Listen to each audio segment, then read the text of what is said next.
Okay, Ron, thank you very much for joining me. You're welcome, Ross. Just check the phone's on silent. That's a rookie mistake there, isn't it, to not have the phone on silent, but no, we're all good. Mate, yeah, this has been it's been a while coming round, this one, right? We've talked about it for a while, and only because of me having things on and being busy, and yeah, it's taken a while, but finally, I mean, on a day like today, we haven't got much choice, right? You've got to do something indoors, so... Well, it's raining anyway, so... Yeah, exactly. Can't really go out in sunbathe, can we? Yeah, no, it's been a while, mate, but as I say to you before, all good things, they come to us in the end, don't they? So yeah, exactly, and we're doing it here. I just saying to you off camera how beautiful this place is. Walking, the incense is burning, the mood is set right up. It's like I'm not flirting with you, I promise. If only you were. No, it's wicked. It's beautiful. Like you couldn't ask for a better space for doing a podcast in, I don't think. No, it's awesome. Nice bit of space, good colour, just like somewhere you want to be. Do you know what I mean? That's why so what is it you actually do here? What's the main? So this office is we've got a mortgage business, so just sort of mortgage insurance and all the legacy planning side of things. So we get you in debt, and when you're dead, we deal with it after that. So and obviously use the Mind Excellence stuff in here as well. So if I've got clients want to come and see me, then we just use a back office. It's nice because you can separate yourself and people feel relaxed. And that's partly why the beanbag's there, to be honest. Yeah, which I thought was a dog bed. Yeah, dog bed, yeah. Get a few big Labradors looking for a bit of coaching. Yeah, it's nice to have a space where, I can imagine things get a bit stressful or a bit tedious in the other line of work, just to be able to come in here and anyone could just take 5 and go and refresh. Well, we got that because, we've got a team of 6 in here, and age is relatively similar, but we had 2 younger girls that started on apprentice. They were only 16, and it's a big environment to come into when you're that young and thinking, well, how do I fit in all the rest of it? And we just said, look, if ever you get stressed, just come out the back and park out the back. I don't care if you go on TikTok, do whatever you want. Just go out and chill and separate yourself from it. But the same goes for us. I'm 37, business partner's 34, 35. He'll often come out here, just play on his phone for 10, 15 minutes, just get a break, then go back to it. Yeah. It's not like we can walk anywhere really around here. We go to the shop or the calf, and that's pretty much the extent of it. So, we are blessed with this place. It's cool. It's that value of productivity as well, isn't it? Being functional and being productive as opposed to just working lots of hours. And if you need to just get some space away for 10 minutes or have an area that separates you from your desk effectively, to what we're looking at. If you've got that little area, lots of research is finding now that people are a lot more productive and things get done when people have got this little space that they can just escape. 100%. There's sort of 3 examples to give you. Lego is one of them. If you look at the Lego main sort of building, it's all colour schemes. I worked for Barclays about years ago, and in Canary Wharf, got this massive multi-storey block. Smells, colours, room, wall shape is all specifically different in different rooms to get different purpose and different meaning from it to encourage people. But it also hit different character types, because you might get certain character types respond to better colours, or different shapes, like smooth shapes opposed to sharp angles and things like that. And I was thinking, you've seriously got to work on this. It's thousands of pounds, but if it gets the productivity you need, then that helps businesses out and it helps the individual out. It's sort of happy employees are sort of happy and healthy employees. Yeah, and that's, we got obviously there's a big push at the moment, especially in Scandinavia and stuff, for the 4-day week. I think Germany have just started trialling the 4-day week now. Yeah. And I own a building company, and my brother and I, we have the business. We work for other developers, which is that's the shittest bit of our job, because we've still got to work for people, but we often just say to them, look, we're not. My brother's got a young family, he's got 2 young kids and a missus. If we want to leave at 1 on a Friday, we're leaving at 1 on a Friday. Yeah. If we leave early, we go. If there's a nice paragliding day, I'm going paragliding. I'm not charging you a day rate. I've given you a price for your work. Yeah. We'll do the work, and it'll be done by the end of the time scale that we've given you. Yeah. But don't ring me and say there's no one on site. Yeah. That's not the way that we don't work ourselves into the ground. You know what I mean? That's not what it's about. You can create rebellion. This is why there's. It's in America. One of the investment firms, a massive investment firm, name escapes me now. There's no holiday, so you take holiday whenever you want. Yeah. So is that reverse psychology thing, isn't it? It's like, well, if I tell you not to smoke as a kid, you're probably gonna fucking smoke. If I tell you not to drink, you're gonna smoke. You're gonna drink, or if you don't shag. I'm going to go out and do it. But it's like, that's the cultural differences we need. I think society is just changing that way. It's just the way it's got to be. So long as there's a discipline barrier there. I think that's important. Yeah, and I think also a lot down to psychology and the study of psychology and study of people, and obviously we've got a lot more access to a lot more information in science now. We're obviously seeing that what was once labelled as unproductive people or lazy people or people with no attention span, we're realising it's just a different process, a different approach is needed to get the same functionality out of these people. And when you find that, or when you engage with them in a way that gets them motivated, you can get just as much from them. So when you get the whole, it's not like it's factory worker mentality, I guess. Yeah. If you are sending 1,000 people to go and work in a factory, you've got no choice. You've got to work. There's the machinery. It's doing this. You've got to do it. But if you're putting 1,000 people in an office, there's always going to be room to escape, room to hide, room to go on Google instead of going on your laptop. So when you've given people the room to express themselves, and so don't work for 30 minutes if you don't need to. Like do what you need to do, rather than saying, "Oh, we're just being lazy, you're just being this, you're too easily distracted." You know? Yeah. No, it's a really key point. I think is to, I mean, even if you go kind of a step beyond. I mean, I do some of the practices we do is to, when people come in and we employ people, is to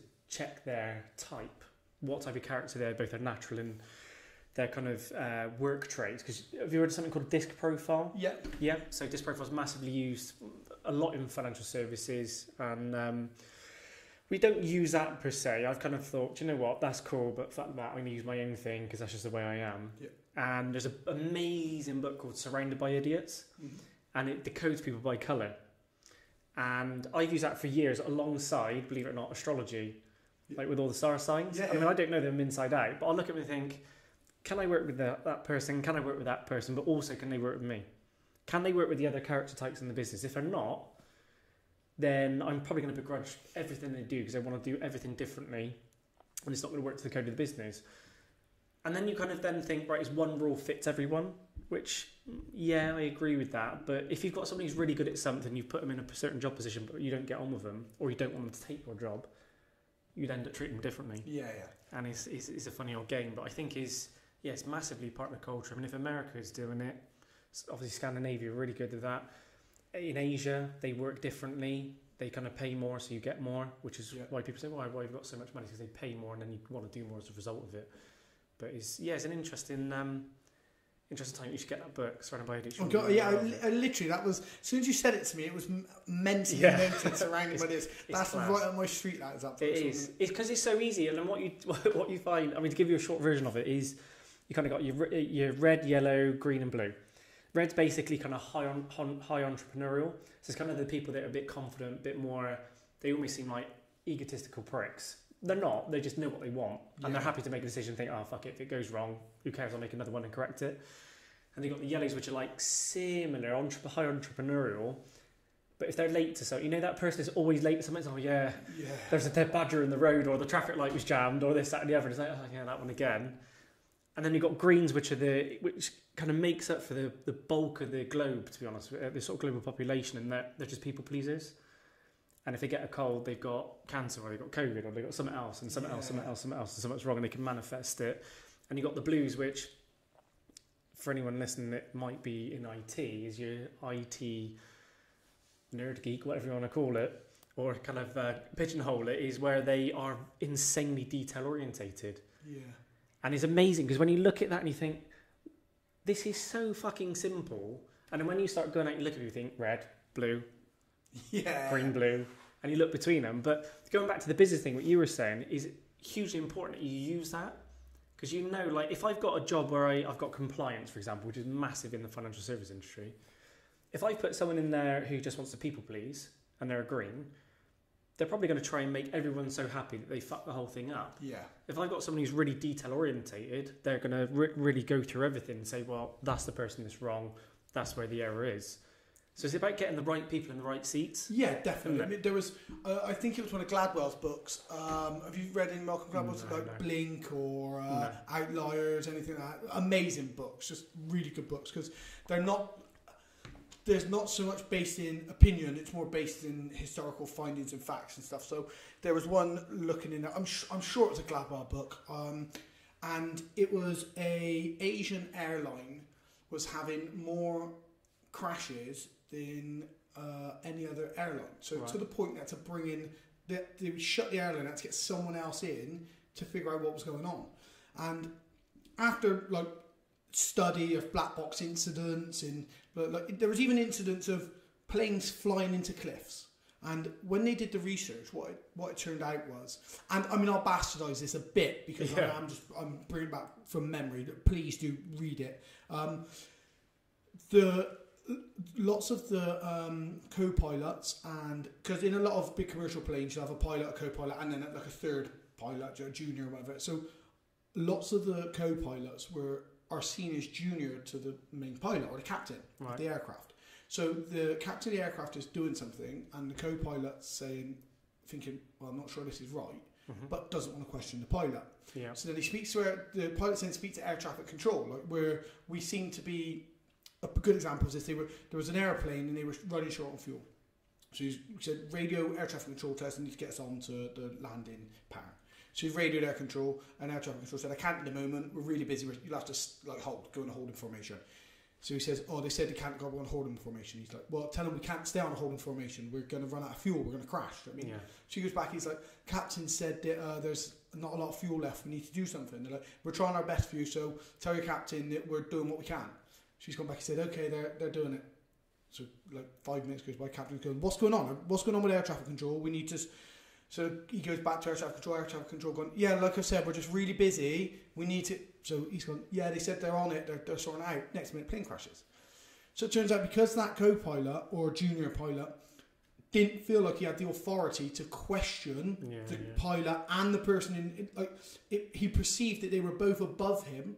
The plane crashed, ran out of fuel, and the plane crashed. Everyone on board died just because he didn't have culturally, he didn't feel like he was in a place where he could say, well, no, hang on, both of you shut up, get us landed now, the captain wants us landed, that's the end of it, you don't need to be here anymore. Captain, shut up, you don't need to keep telling me, I've told him. If he'd have just been proactive and done that, then people would have survived, it wouldn't have happened. So the whole airline had to go through, and I think multiple Asian airlines had to go through that process just to stop this sort of stuff happening. I guess it's the same with personality types. You get people who are just one of those people who, rather than have any conflict or confrontation in their life whatsoever, will just nod and agree, even if they know the room's burning around them. Yeah. It's funny, isn't it? Well, going back, it's a bit of a sore subject, but 9/11. Yeah. It must have only been a couple of months ago. I was listening to Tony Robbins. I'm a massive follower of Tony Robbins. I think he's pretty out there in terms of the American way, but from a coaching perspective, he's pretty phenomenal. And he said about 9/11 and how they were trying to bring people in external to like their kind of main federations that look into these things and look and explore like criminal investigation and things, and they just completely threw it out. They said, well, I don't understand why, like, if you've got everyone of the same mindset in there and the same viewpoint, you're all making the same fucking mistake. Yeah, exactly. Yeah. So it's like, well, have a bit of a kind of an external view come in and look at it and think, well, have you thought about that? Have you thought about that? Egos don't allow it, do they? But nobody wants to be the authority of this question, right? No. It's not... And I mean, this is... I was arguing with a guy who I work on a committee with. I was arguing with him the other day, and I got quite heated and stuff, and I said to him, look, I know exactly what you need.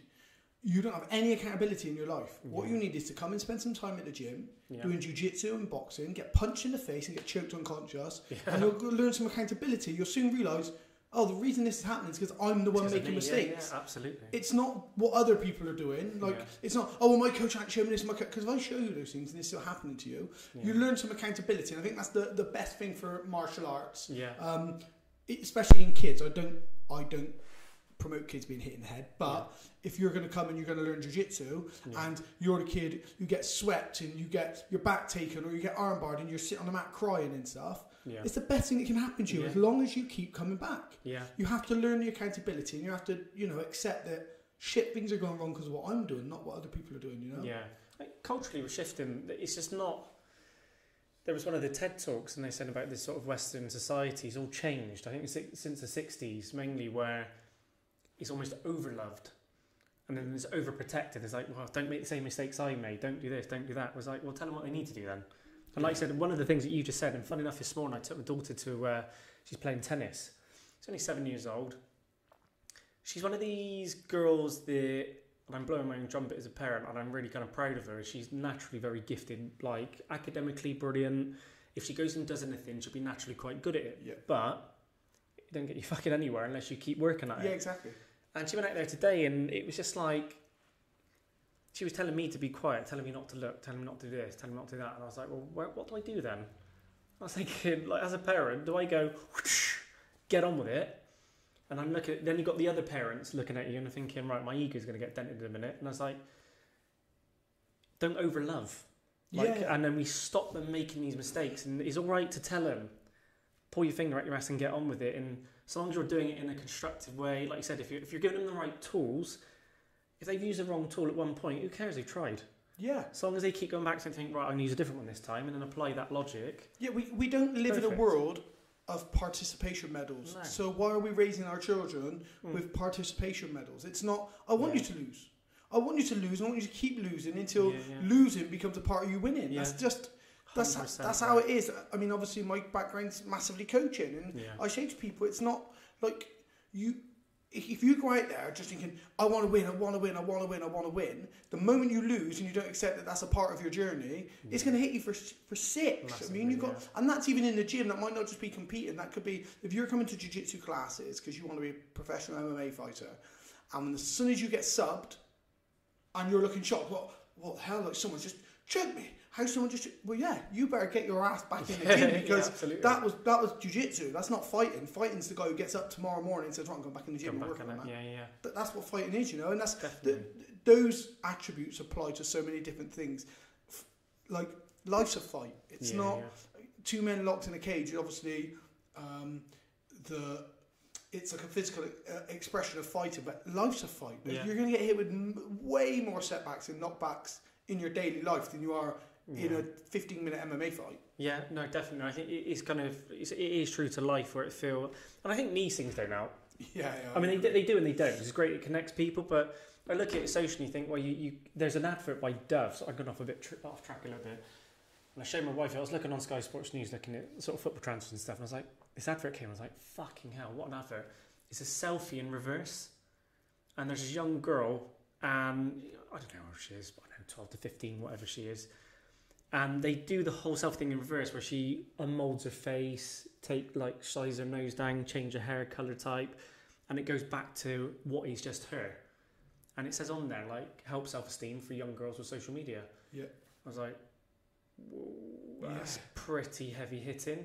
And I think we've got so much information at the fingertips, it makes us rush, which I think is dangerous. Yeah. We expect things twice as fast. I remember when internet started up, pretty sluggish. Yeah, darn it. It was like putting a hamster in a cage and just wind up some energy.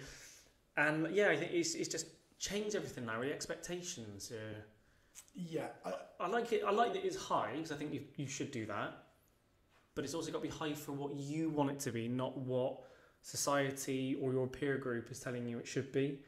Because then it just creates a false economy, and it creates discord and disbalance between parent and dependent and the peer group. And I think it's a worrying time. But then I seen it the other day. I'm kind of jumping around a bit. Just like on the green, there was a parent, bless her, and she'd obviously lost her little kid, 4 or 5 years old, and the kid was happy as Larry. He was just playing around on the green, and she has sprinted over to him and literally, I thought she was going to dump tackle him, where she was in that much distress and panic. And I was like, first of all, I looked at it, oh God, bless her. She must have been going through a lot of stuff. Yeah. 10 minutes later, she's still shouting and screaming at him. Yeah. And I felt like saying, kind of getting involved and saying, look, I appreciate you're really distressed, but you've completely let all your anxiety and emotion and your so much love scare the living shit out of that kid. But and also you're neglecting the accountability. Absolutely. Kid's 4 or 5, you're the parent. Yeah. Like, who's shouting at you now? Yeah. Like, the thing is, you're going to go home and there's no accountability to you because no one's going to shout and scream at you for 10 minutes, which they shouldn't anyway. I'm not saying somebody should. But if you believe that that's the way to deal with it, shout and scream at your child, then someone has to shout and scream at you because you neglected the child enough for it to go missing. Yeah. And that's not, obviously, kids get abducted and kids, I get that. This is not what happened. But,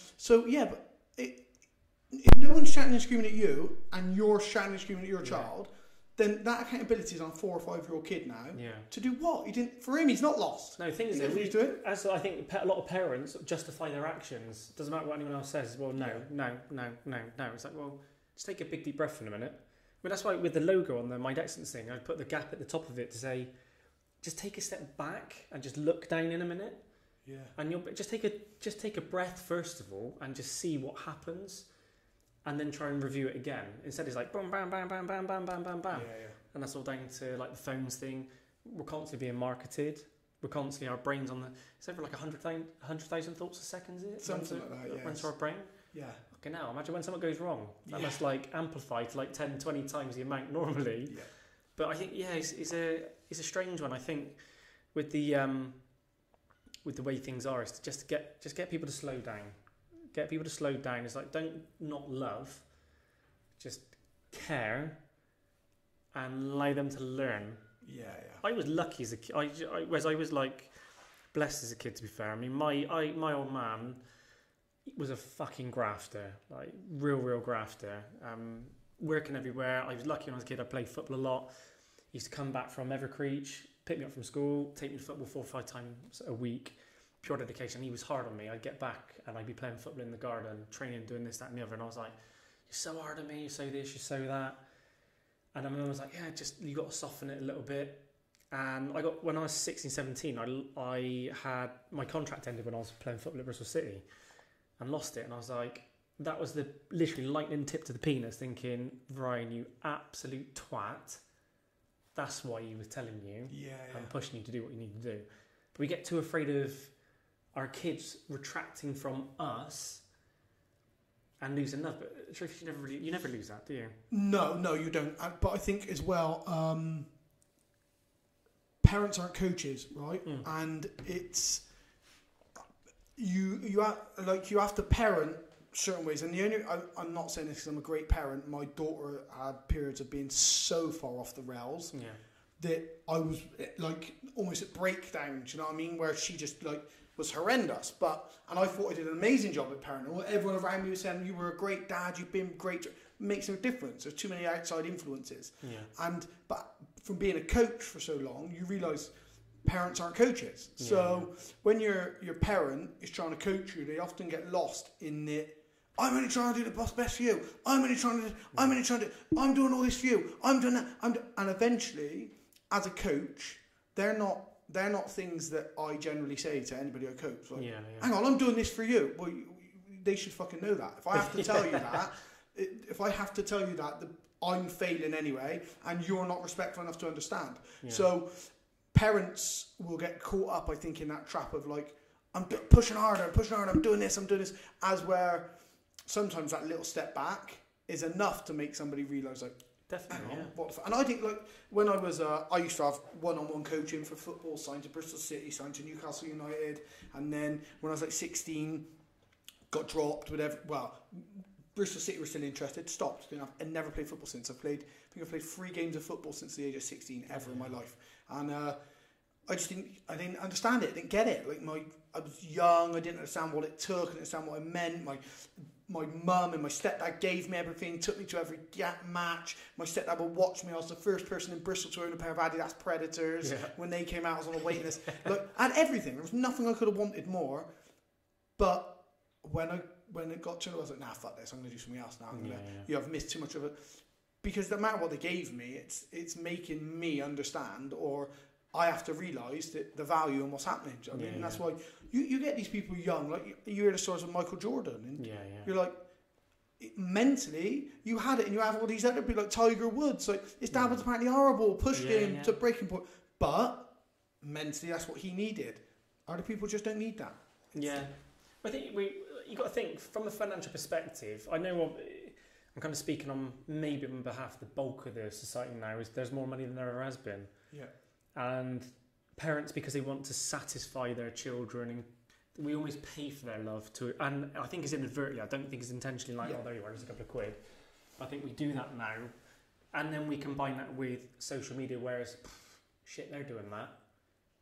I was having a conversation with my wife every single year for the last 9 years of our kids' lives. saying, stop ruining it on their birthday, you go over the top. No, she does it from a complete place of love and because she wants to give. Because I know she had that. I never really had, my mum and dad would always give, but there was always it's like 80 quid for your birthday or 60 quid for your birthday, whatever it was. Yeah. Like, I didn't really give a shit. I was just grateful for it. And I was like, no, they need to earn the value of money, learn the value of money. But I think it's like a snowball effect. It's just going and going and going and going and going and going and going. And before you know it, what is it they got to drive for? When they got you to, is the bank of mum and dad to kind of rely on? But also for some people, the motivation's not going to be the same. No, it's like not. It's not. Yeah. Like, I mean, no one in my family is an athlete. Yeah. Has ever been an athlete.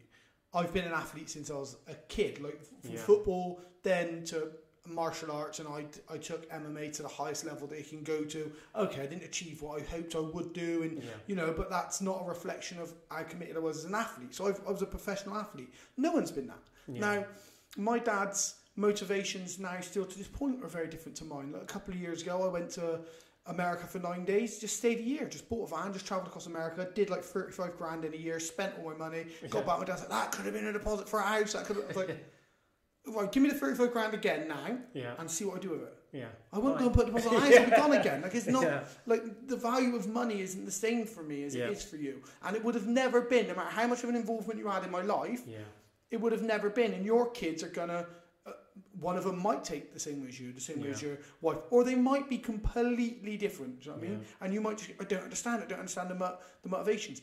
You don't have to. You just have to understand that it's not wrong. Just because I don't want, or didn't at the time want to invest my money into property and plan for the future and do all this, like that wasn't wrong. That was 100% right from me. If I have to start from scratch when I get home, that's what I have to do. And you can, when I get back, you waste all that money, but I never wasted it. It would have been wasted on you, but I never wasted it. I think it's that like ancestral like education. Is like we continue that line of thought train. Is you got to do it this way, you got to do it that way, you got to do that way, you got to do it that way. And what you've just said is just kind of hit me a little bit with my two kids, because one of them likes money and she saves. The other one's like fiding, and it's not like out of arrogance. Oh yeah, I can spend money, or I've got money. Is he wants to share it?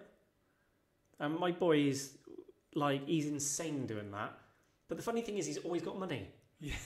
I was thinking, how'd you do that? And you smash it around. But he does that because it's like, well, it doesn't actually mean anything. It's just a piece of plastic or a piece of material that comes and goes. But he probably values it more. Absolutely, yeah. In the, so people would say, I don't really want to be the one who said it, but people would probably say I'm generous in that, like, I say to my mate, oh, cinema, this Top Gun's out, oh mate, I'm a bit skinned, I got you, don't worry. He's like, oh mate, I'll pay you. No, I got you, like, boom, done, we'll go cinema.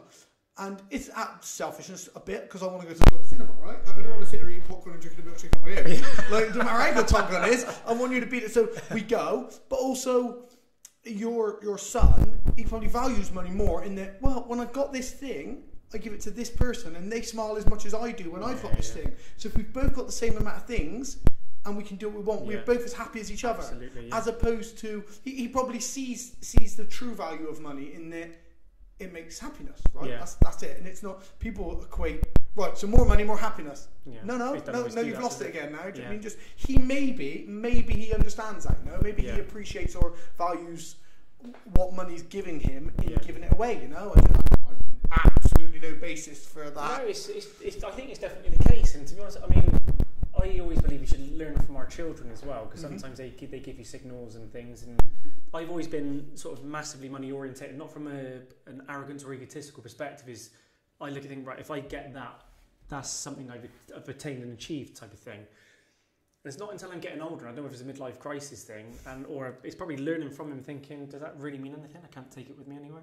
Yeah, I can't like bury a car in the ground with me or my home in the ground. I'm just going to leave it to someone else. And I think it's interesting when you look back and you reflect on it. You think, yeah, do you know what? He's probably got the right attitude. Yeah, but also it's not to be cavalier with it, but it's to kind of think, well, does it actually mean anything if I go? What was it for? Exactly. What is it for? Like, I can save it and I can have a big lump of this. And then I'm not spending it on the things that I really want to make me happy. And I see other people around me with not enough to spend on the things that make them happy. But this is for happiness, isn't it? So why don't I spend on what I want. Memories, not for the materials. Exactly, yeah. We get more from it. But I think that's I think it's a reflection of you and your mindset in that you're willing to look at those situations, or you're willing to lay. It's probably, if you're anything like me, those scenarios will happen, and I wouldn't really see the value in them until I'm led in bed on my own on a night, and I think, shit, yeah. But I think that's a reflection on who I am, that I can look back at things like say, I've made a mistake there. Yeah, I see this way. It's all about learning, isn't it? I think you should never ever stop learning in life, and even something like that. It's not about going and doing a university degree or anything like that. Is like I always say to people, it doesn't matter what industry you're in. Is the best sales skill, the best skill you have in your life is to listen. And if you can listen without an agenda, and then you will actually see the truth in a lot of things, and then you'll reflect on that. It's like you said, and then you get that epiphany thing, thinking, yeah. I get it now. It might be 5 years down the line after the conversation's been had, but like serendipity will see his way through, and like, yeah, I get it. I do get it. And the people will say there's this new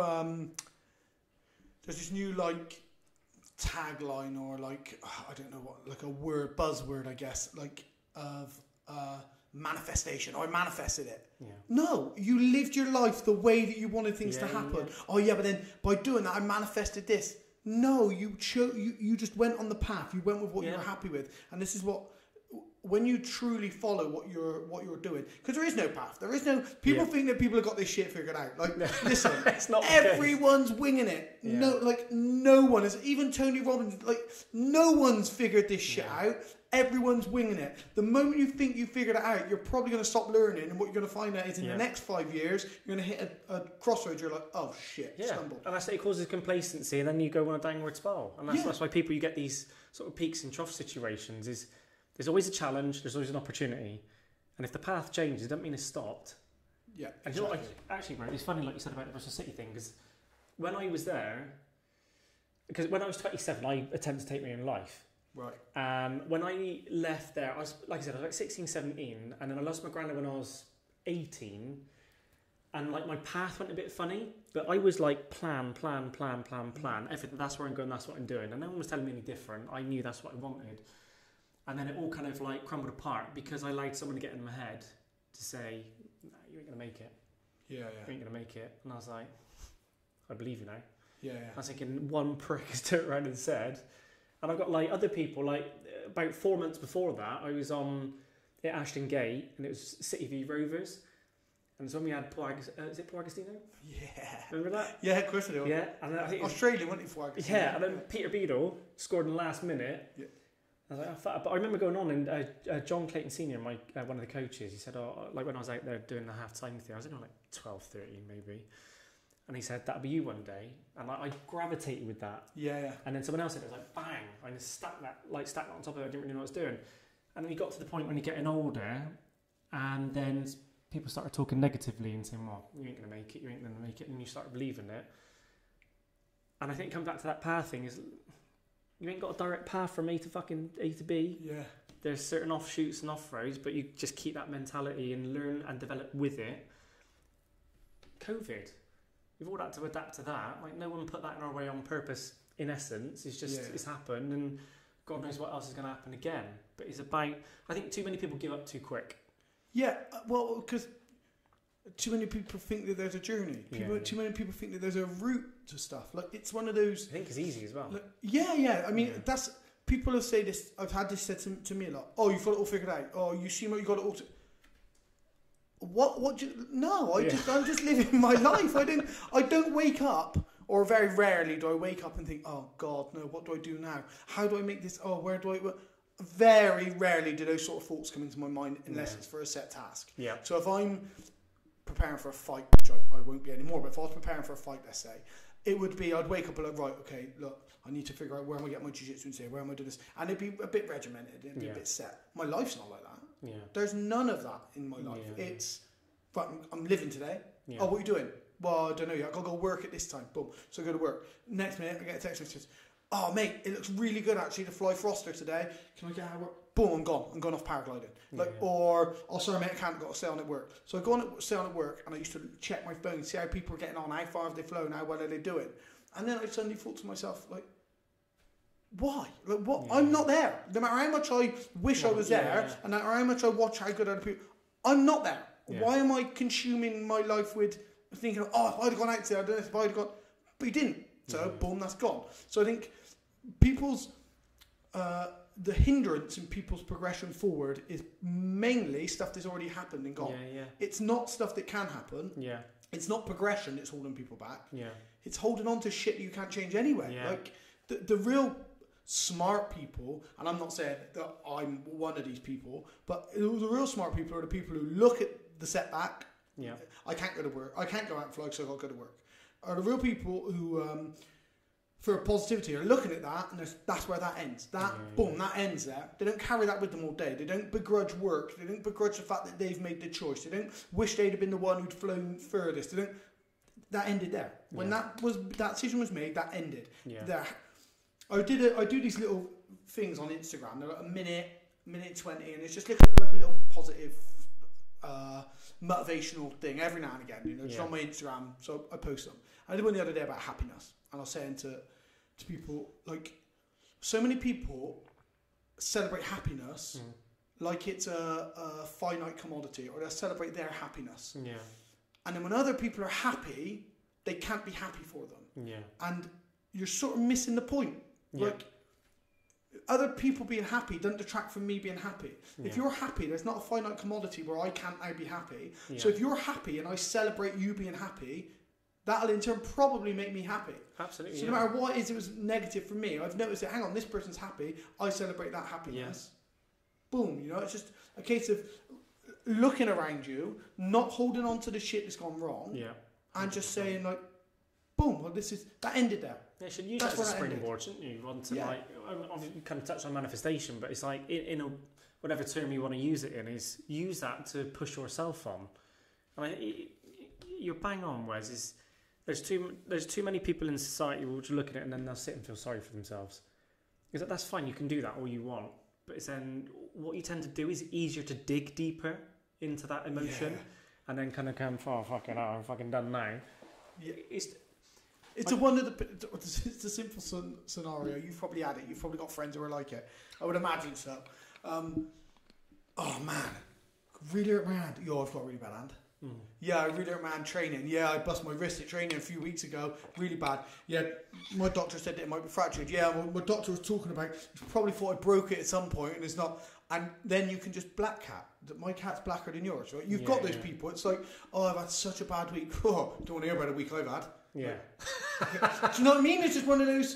It's like, what are we celebrating here? We're celebrating. I don't want to have had a shit week. It seems to me like you want things to be shit for you. It's just, I think, is when you get to that stage, and whenever I do coaching for people, is you find it's more in relationship, like sort of couples, where that's what it is, and they're just focused purely on themselves, and they wonder why everything else is fucking up around them. It's like, you're not doing anything wrong by doing that, but what can you do to really please someone else? Yeah. And this isn't just like sort of like sexual relationships and marriages and whatnot. I think it's true for business partnerships, friendships, jiu-jitsu. I mean, jiu-jitsu and that for me is more of a dance. It's really symbolic of, I mean, I haven't done jiu-jitsu, I've done other martial arts stuff. It's very fluent. When you get it flowing right, it's like you can actually connect properly with it, and you can connect properly truly with yourself. I think it's really important for people when they reflect on things, and that black cat situation you just mentioned, which is, I can remember that one now, I like that, is what can I do more to make this person happy, or what can I do to impress this person? What can I do which will make me feel happier? And we complicate it. I think, wow, like in that situation when people are trying to say, oh yeah, my wrist is fucked, or mine's worse, yeah, but mine's really bad, no, mine's 10 times bad. Yeah. They're just basically saying, look, can you put your arms around me because I need to cry? Yeah, exactly. Yeah, exactly. Like, you can't do that all the time. Yeah, but it's how do you break that? How do you break that? It's really difficult. Yeah, I mean, I'm super blunt, right? Yeah, I'm the same. I'm known for it in all aspects of my life. I'm super blunt, super forward, but that's why I like people. I want you to say to me, like, if we're sat here talking now in this conversation about, we're just talking shit there a bit, mate. Like, I'd be over the moon. Like, brilliant. Don't say to me, no, you've got a point there. What I'm actually saying, no, if I'm talking shit, you tell me I'm talking shit. Because I want to learn from this. Listen, if I drop my guard in a boxing match, I want you to punch me in the face, right? I want you to punch me in the face. That's that breaking attention. We talk about my mum going back.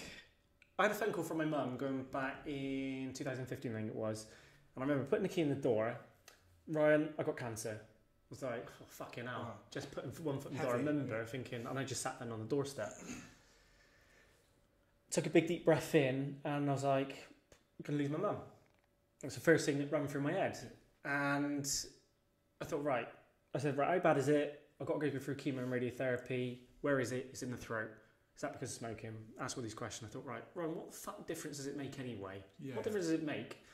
Just put down the phone. I said, right, Mum, I'm on my way over. Went over, cried my eyes out, blah, blah, blah, blah, blah. And I said, right, let's just get on with it. And it was really weird. It was like you know when your body goes flush if you have too much sugar? Yeah. Yeah, and I was like, am I going to shit myself? Or am I just changing my mentality? Yeah. And I said, right, Mum, we just got to fucking go for it now. Let's just get on with it. Like, we can sit here and cry, and we've done that for an hour now. Let's go. Anyway, I made sure... It was me, my dad and my brother, and we kind of made a really valiant effort to go and support my mum as much as we could, going into work, and I was self-employed at the time, so it's easier for me to kind of come and go.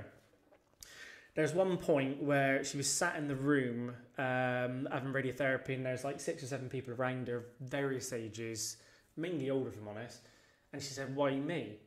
I went, why the fuck not you? Yeah, exactly. And she looked at me, and I thought, I said the right thing. But it was a pattern break, an absolute pattern break, because we've already coded what someone's going to say back more often than not. Yeah. I go into the playground, pick the kids up, and everyone's chatting complete bollocks. More often, no disrespect to them because they're lovely people. Well, have you heard about so and so? Yeah. And they're so, I can't believe. Oh yeah. And I'm thinking, don't stir the pot. Yeah. Like someone say something just to shock someone. Yeah. And in that moment, I kind of did that inadvertently to my mum. I went, you are, do you know what? You're fucking right. And I've never seen anyone. My mum and dad are strong people. My mum's had a tough upbringing in terms of being straight. She's one of 4 or 5. Bang, game changer. Yeah, completely fucking changed. And we don't do that enough now, do we? No. What you just said. If you were sat there and I said, "Where's fucking shut up?" Yeah. Like you might feel a bit uncomfortable. Oh, first we do laugh. But you will laugh at it. 100%. I would laugh immediately. Yeah. That's who I am. I understand not everyone's the same. But yeah, I mean, I have it. People look to me to validate things sometimes. I'll be out with friends. Wes, that's right, isn't it? What? I did it no, it's shit. And I'm blunt. I had it the other day, my mate arguing with his missus. He's like, I fucking said to her this. And I was like, you were wrong. He's like, no. I was like, you were? What are you ringing me for? Do you want my opinion, or are you ringing me to tell me what you're right? That's the worst thing when people are asking you for advice and opinions. You're like, well, that's what I think. And I was like, you're wrong. You're 100% in the wrong. Yeah, but she said this. Well, that makes a difference. Yeah. You're wrong because of this. This is why you're wrong. Laid it out. Bum, bum, bum, bum, bum. Bum. He said, oh, well, got off the phone. 20 minutes later, rang back. He was like, man, I was fucking wrong. I was like, yeah, 100% wrong. I was like, but... You didn't realise that at the time. You're heated. It's heated. You're in the moment. You're arguing. You're like. Also, it's sort of set up that she's the enemy now because you're split up. You're not parenting the kids together. You have an argument, so she becomes the enemy. Yeah. Well, that's never the case for me. Like, if you're my enemy, I'm probably going to knock on your door and have a fight, right? Yeah, so. Yeah. The fact that I never do that with anyone means they're not my enemy. You're either someone who I can write out my life and have nothing to do with, which I'll do to lots of people easily, or you're someone who's going to be in my life. If you're someone who's in my life, we got to find a way to figure this shit out. Definitely, because it's going to be pretty hard not to, right? And that comes back to that relationship thing in terms of always impress one another. Like me and my wife were talking. We've been married for 3 years now. We're coming up for 3 years, and been together about 10. And I said she said to me the other day, I don't feel like you want me anymore. And I got really upset because I'm a people pleaser, and said, I won't do things unless I feel I need to do it, or I won't be told to do something. I'm pretty stubborn. Just make sure that's close enough for me. Yeah. You don't have to move the thing if you want. That's fine. Come closer to it. Same. And she said, I don't feel like you need me anymore. And I said, well, what do you mean? Like, I always make sure that I send her a text message and do this, do that, do the other. So I just don't feel like you really need me. I don't feel like you really want me around. I was like, shit. Yeah, when I like turned my head back to when we first started dating and stuff, I couldn't do anything. I would go above and beyond everything I wanted to do. Open the car door for her, all the chivalrous things you do. And now it's like, oh, fucking do it yourself. But then when you look back, you think, well, I must have really wanted her to do it, and I do really want her now. Why aren't I doing it now? And we see it with blokes of, I think, probably one of the worst breeds, to be fair. We're very simple-minded, which is good. But I was reading a stat the other day about it was something as high as 70% or 80% of men which hit 40 and beyond retract from their social circle and don't have a hobby. Yeah. It's like, fucking hell. And it's like, what's actually changed? Like, it's just a number. In my head, I'm still 18, 19. Yeah, You'll probably be the same, same exactly yourself. Yeah. So it's like, well, why don't we do these things? What excuse are we making? Because it's not like as a rule, but to say, right, now you're 40, you're fucked, and you're over the hill and you can't do anything. And it's not like you've been together 10 years, so you're not fucking anymore. Like, why can't you have sex with your wife or partner, whatever? Why can't you impress them? Why can't you buy flowers? Why can't you do this? Why can't you do that? It's because you think, well, it's comfortable. And as soon as something gets comfortable, game over. Yeah. Isn't it? That is exactly what it is, from the example of yourself. Also, I mean, I think that what people don't realise is, or people neglect to remember, is that we're meant to change. Absolutely, There's a reason we don't still watch Teletubbies. And there's a reason that, we don't wear our pyjamas to bed and take a bottle with it. There's a reason that we don't hang around with the same people from school. Our parents told us we wouldn't. We didn't believe them. But there's a reason that we've I still see one or two people from school quite closely. Other than that, I don't really speak to anyone. And most of the people I'm about with at school. Yeah. There's a reason, because you're meant to change. Now, that's the same in relationship. Yeah. Like, it could be the greatest relationship ever. You've had the most amazing, you've had the great 10 years together. They've been brilliant, you've been close, but people are meant to change and evolve. Now, you evolving and changing might mean that you're evolving and changing and growing away from your partner. Yeah. Sometimes it's not the right thing to try and bring yourself back together. I'm not saying this is in your scenario, in your case. Tash, if you're listening, it's not the case. Yeah, no. I'm not saying this is your case. Sometimes it's not right. You have to accept that actually we've both grown and we've grown apart, and that is amazing, and we should celebrate that. And we move on, and we have other lives now away from each other. But sometimes, what people do is that and it may be the case that you did this in your relationship, your partner did this, or you've both done this. You're both growing, i.e. your business is going well, you're missing out on much input because she's involved in her own life. I don't know what that scenario is, but it could be that. So then, actually, what it took is your missus to recognise, I'm growing a bit here, but it seems like we're growing apart. And you're like, oh, no, we're not growing apart. We're just as close, we're just as together. Yeah. But what you've got to understand is your growing has actually forced me to grow and build this business, because you've given me the confidence to explore my own things, so I don't have to worry about you. I need to celebrate that a bit more. Yeah. As opposed to celebrating the person. Like, it's not necessarily a reflection on your partner or on you that you're not being as chivalrous with her, and I mean, I'm saying this. I'm not saying it's about you. You is just general people. Yeah. It's not necessarily a reflection on you or your partner. It's a reflection of you've both neglected to realise we're growing here. Yeah. So in growing, we've grown apart a little bit, but that's because of how amazing we are together. Yeah. We're so amazing together that we have the trust, respect, care, appreciation to understand that actually this guy can't give me all of his time because he's building a business. Yeah. And the only reason he can do that is because I'm the one looking after his kids and I'm the one doing this. And then in doing that, he allows me to do these things. And the only reason he does that is because of blah, blah, blah. Yeah. And people don't do that. They get caught in the arguments of, well, this is missing, that's missing, this is missing. Yeah. But that's not missing. Yeah. What you've gained is more, Like, it's just evolved in that, like, sort of growing, exactly. And people think that this is my relationship. We're happy together and we do this. And that's what it should be in 10 years' time. Like, how sad. Like, no. What, did you not want to grow? Did you not want to evolve? Yeah, I did. But you didn't want your partner to evolve and grow. Yeah. Oh, well, no, I did. Well, that's what's happening. It's just accepting stagnation, that you've got to be the same person as you were. Yeah, just acknowledge its growth, it's growing, and then look at it and just say, oh, we're not growing apart. We're growing. I need to see now. And I need to say, actually, we're growing. And we're growing to the point where you can come to me and say, listen, buy me fucking flowers. Do you know what I mean? Like, like, I get... Being a single guy, my dad says to me, like, oh, do you want to settle down? I'm like, no. Do you want to meet someone? No. I was like, if I meet someone, brilliant. It's got to be like a movie love for me, right? And I think I still feel super young. And I'm like, look, I don't mind if I meet someone at 45 and have a kid at 50. If I have a kid at 50, by the time it's 10, I can still kick a ball about at 60. Do you know what I mean? And by the time I'm 65 and it's 15, they don't want to kick a ball about at me anyway. Like, at 15, you want to spend time with their parents. You know what I mean? So that sort of stuff don't scare me. Do you know what I mean? And but I say to my dad all the time, I'm like, I don't want a relationship. It doesn't interest me.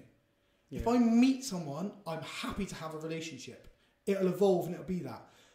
But when you want a relationship, you hang on too much to the relationship and you lose a bit of who you are, who they are, something gives, a commitment.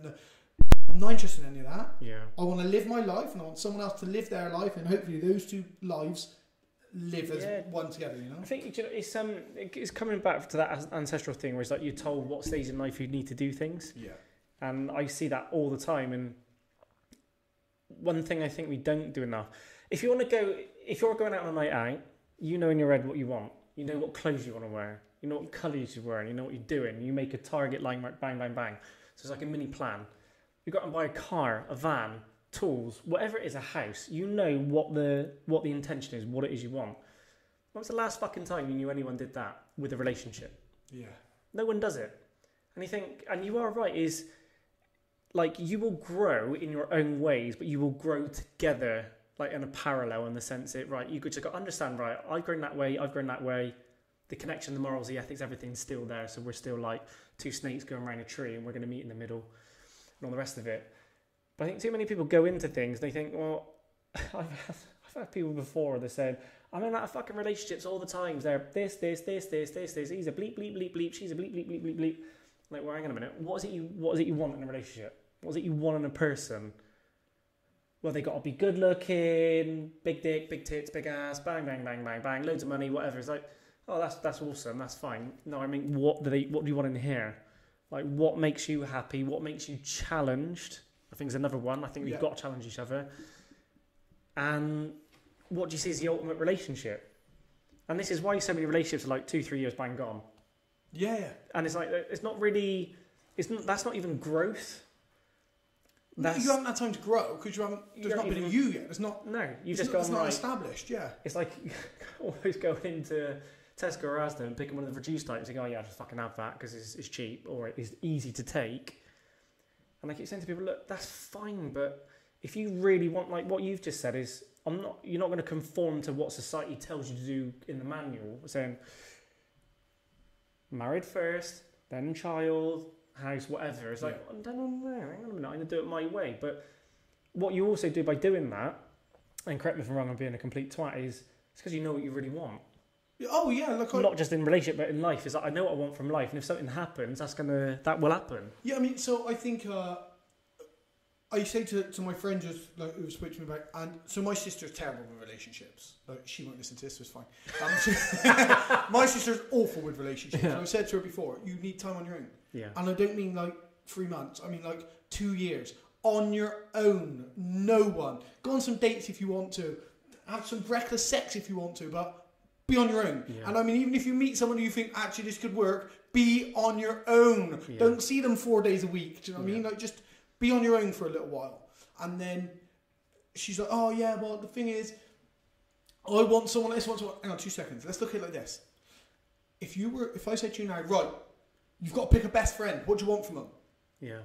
I said, if you list off to me what you want your best friend to be. And she's like, well, I don't know, like loyal, caring, listen, fun. Right.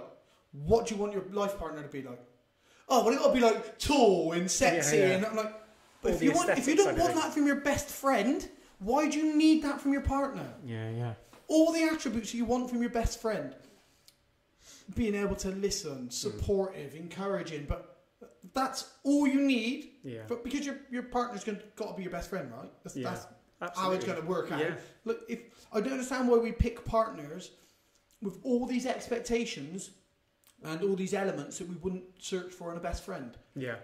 And lots of times, if you said to me, what do you want in a best friend? I'd be like, I don't want anything. I just want them to be them. Yeah. I'll know if I'm going to be best friends with them. I don't want them to, don't lie to me. Don't be a dick. Be funny. All those things. Yeah. If I need you, you're there, sort of thing. Yeah. And I'll be there back in return. Yeah, that's exactly it. Now, when it comes to life partner, I want the same things. Yeah. I want my missus to just have those same things. I'm not searching for anything more specific in a partner than I am in a best friend. Yeah. Because I could happily have a relationship with my best friend for the rest of my life, right? Yeah.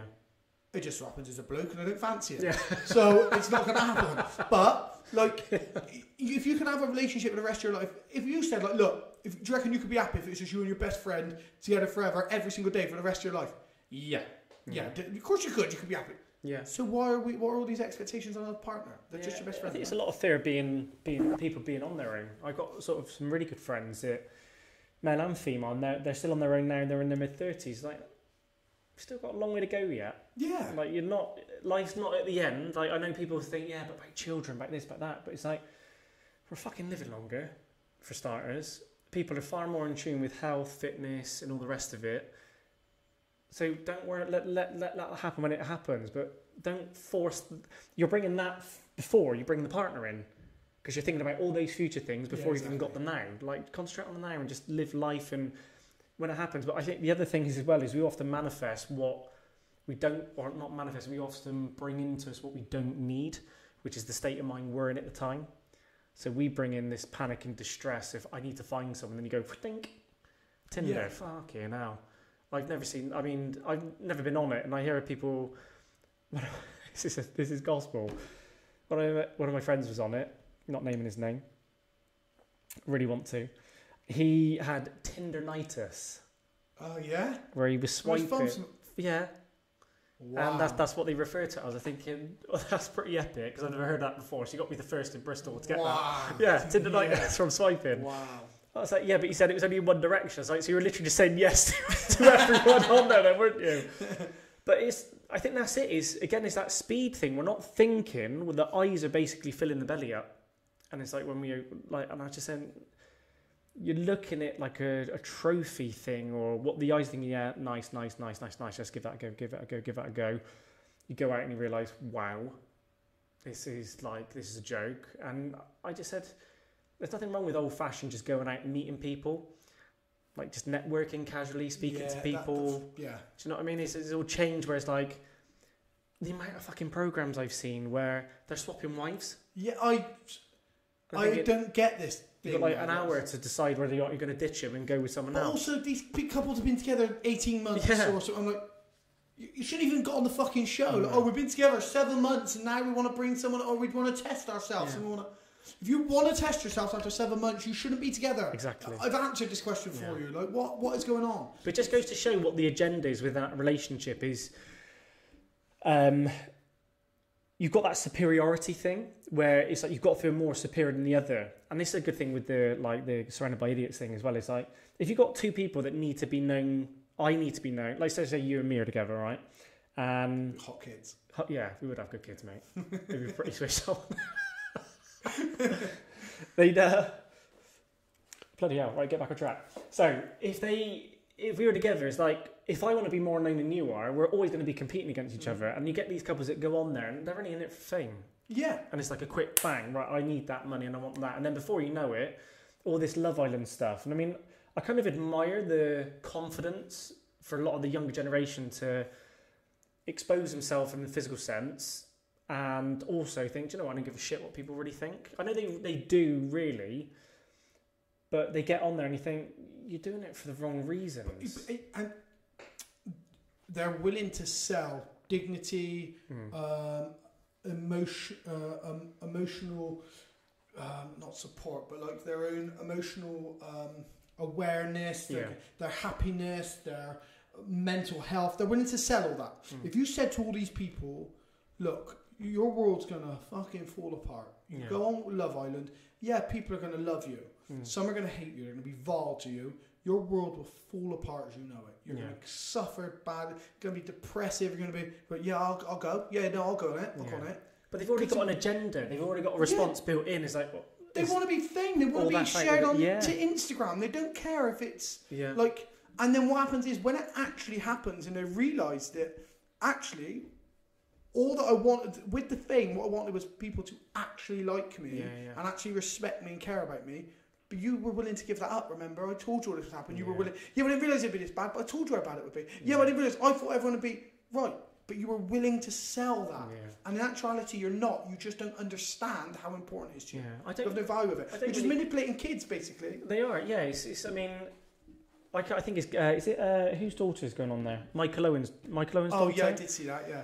But then she's... Did she do an OnlyFans? There's been a leak of her, hasn't there? Like nude leaks and stuff. I don't know if she's got an OnlyFans or something. Right. I look at it. I don't know who it is. I don't even know what she looks like or anything. Yeah. But I heard about it and I thought, shit, you got a high-profile footballer who's well respected. His daughter's going on there. Now you'd have to take that ego a bit away from his parents. You're thinking, well, they got to do what they're doing. They're adults. But I think if my kids went on there, I'd be looking at thinking they're being exploited for marketing to make someone else money. Mm-hmm. Which infuriates me a little bit.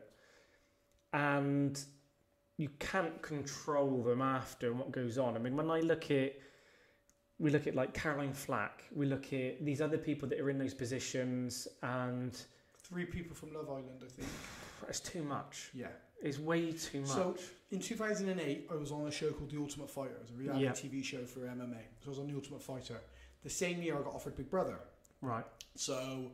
I went into the Big Brother producers and I was like, look, I've been offered this show in the United States. This is what it's about, rah, rah, rah. And the producer said, I'll be honest with you. We really want you. Yeah. We really want you for Big Brother. He said, however, I'm going to do nothing for your career. I'm going to do nothing to make you look good. I'm going to do nothing to promote you. He said, we're going to put out what sells TV. Yeah, he said, if you act like a dickhead, we're going to show it. He's like, so... My advice would be, as a career, that other TV show is probably better for you. Yeah, he's like, that's sound. For TV, or if you want to be famous, Big Brother is probably your best way to go. He said, but I'm being honest with you. He said, I'm not going to do anything to promote your career. Yeah. Thing is, you've got that open mind. This is the first time I met you, and it's like already... You've seen Step Brothers? Yeah, so, yeah. That's what I feel it's like. Don't you put your balls on my drum? Yeah, wait. Look at all the activities we can do. But you've got that open mindset, whereas like someone's not talking to you and it's like, no. It's like you can go, bang, peel that mask off and just listen. And a lot of these younger ones can't do it. And you're lucky you got someone in that position because in the financial service industry, okay, just going back to that is... They see. I don't ever see when I'm ever doing that job that I'm a salesman. I see as I'm a genuine advisor. I don't care what I earn from it. I want to earn a living because that's what I'm here for. But if it's not right, you won't do it. The unfortunate thing is you don't get everyone in that same industry with that same mentality. And it's the same with that industry that you're in. As you were blessed that you had someone that was honest, will you get that for the next person? Oh, yeah, exactly. When you can see someone like a really good-looking man or a woman that can really... Fuck me, our ratings go up through the roof. You're going to sell it until they can't say no. Especially now. I mean, like 2008, we're talking. I think it's like series 2 or 3 of Big Brother. It's really a young show, but also now, the value is in manipulating. Listen, you're insane if you don't think these producers are looking for people that they can manipulate, and they're looking for the people who are eccentric and they want to. Of course, because shows like Big Brother gave us those people, and we realised actually that's what people want. They want to watch the shit at the fan, you know. So that's what's actively being sought now. Is those people that can be. And I mean, is it manipulation if these people know full well what they're signing up for? I mean, I would say it is because these kids are so young. Yeah. And I mean, look, 25 is still so young to be doing something like that. And definitely. I mean, I sound really old when I say that. No, but it's true that if you take yourself back to that. I mean, when I tried to take my life when I was 27, I was thinking I'm mature. And I'd had a lot of life experiences for someone that age, and I was thinking, I know everything. I look back now and think, you were literally just out of your fucking training nappies. Yeah. You didn't know, there's academically knowing things or knowing a few people, but it's not until you get to a certain stage, and you can't pay for that.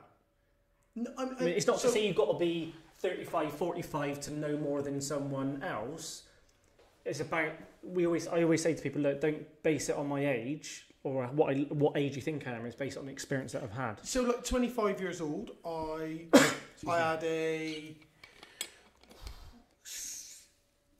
25. I had a 8-year-old daughter, 7-8-year-old daughter at 25. I'd had about 8 or 9 professional MMA fights all over the world. Yeah. I'd been coaching. I can list off a list of things that I've done. But I know loads of 30-year-olds who have not had any sort of life experience that would compare to that. They haven't got no kids. They've not done, they've not been in a professional career. They've not, me at 25 was very different to someone who's been to university studying a media degree or an arts degree and pissing up the wall $9,000 a year of student loan. Yeah. They've not had the same 25 years on the earth that I had. Now, I'm not saying they should take my 25 years. Definitely, you don't go and have a kid at 18 and be saddled with that. Don't do that.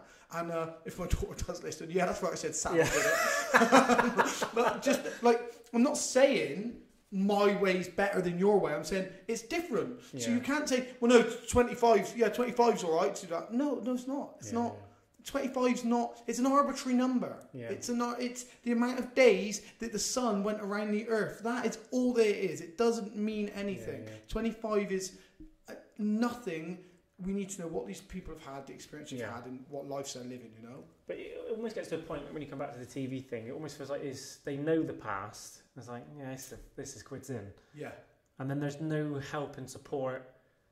It's not to tell them, no, you can't do this. But I almost feel there needs to be like a psychology, like the disc profiling, for example. You can't fudge that. Who you are is who you are. I believe that's just our blueprint as people anyways. We can probably be a little bit chameleon-like to be versatile in certain situations, but what is us is us. And I feel they need to do that. They need to protect people a little bit more when they go into that industry because, do you know, one thing I think as well, and I might be speaking completely out of turn now, is like the suicide rates are insanely high. A good friend of mine from True Valley, when I was at True Valley, Blue O'Connor, he is part of the Talk Club. And it's about helping men sort of speak about their own mental health and stuff. There's obviously a bit of a stigma with it. And I can't remember where I was going with that now. Where was I going? So with the suicide thing, it's almost like it's become a fashionable thing. And I don't want to sound like that, but it's almost like or they're like, that's the easiest get out clause. And I mean, I can speak from a place where it's like I didn't do it because I wanted an easy way out. I did it because I felt like I lost all my strength. Yeah. And I lost all my path and direction. And then it wasn't until that happened for me, and I went to that. I mean, I took over 140 tablets. Wow. I raided the fucking cupboard.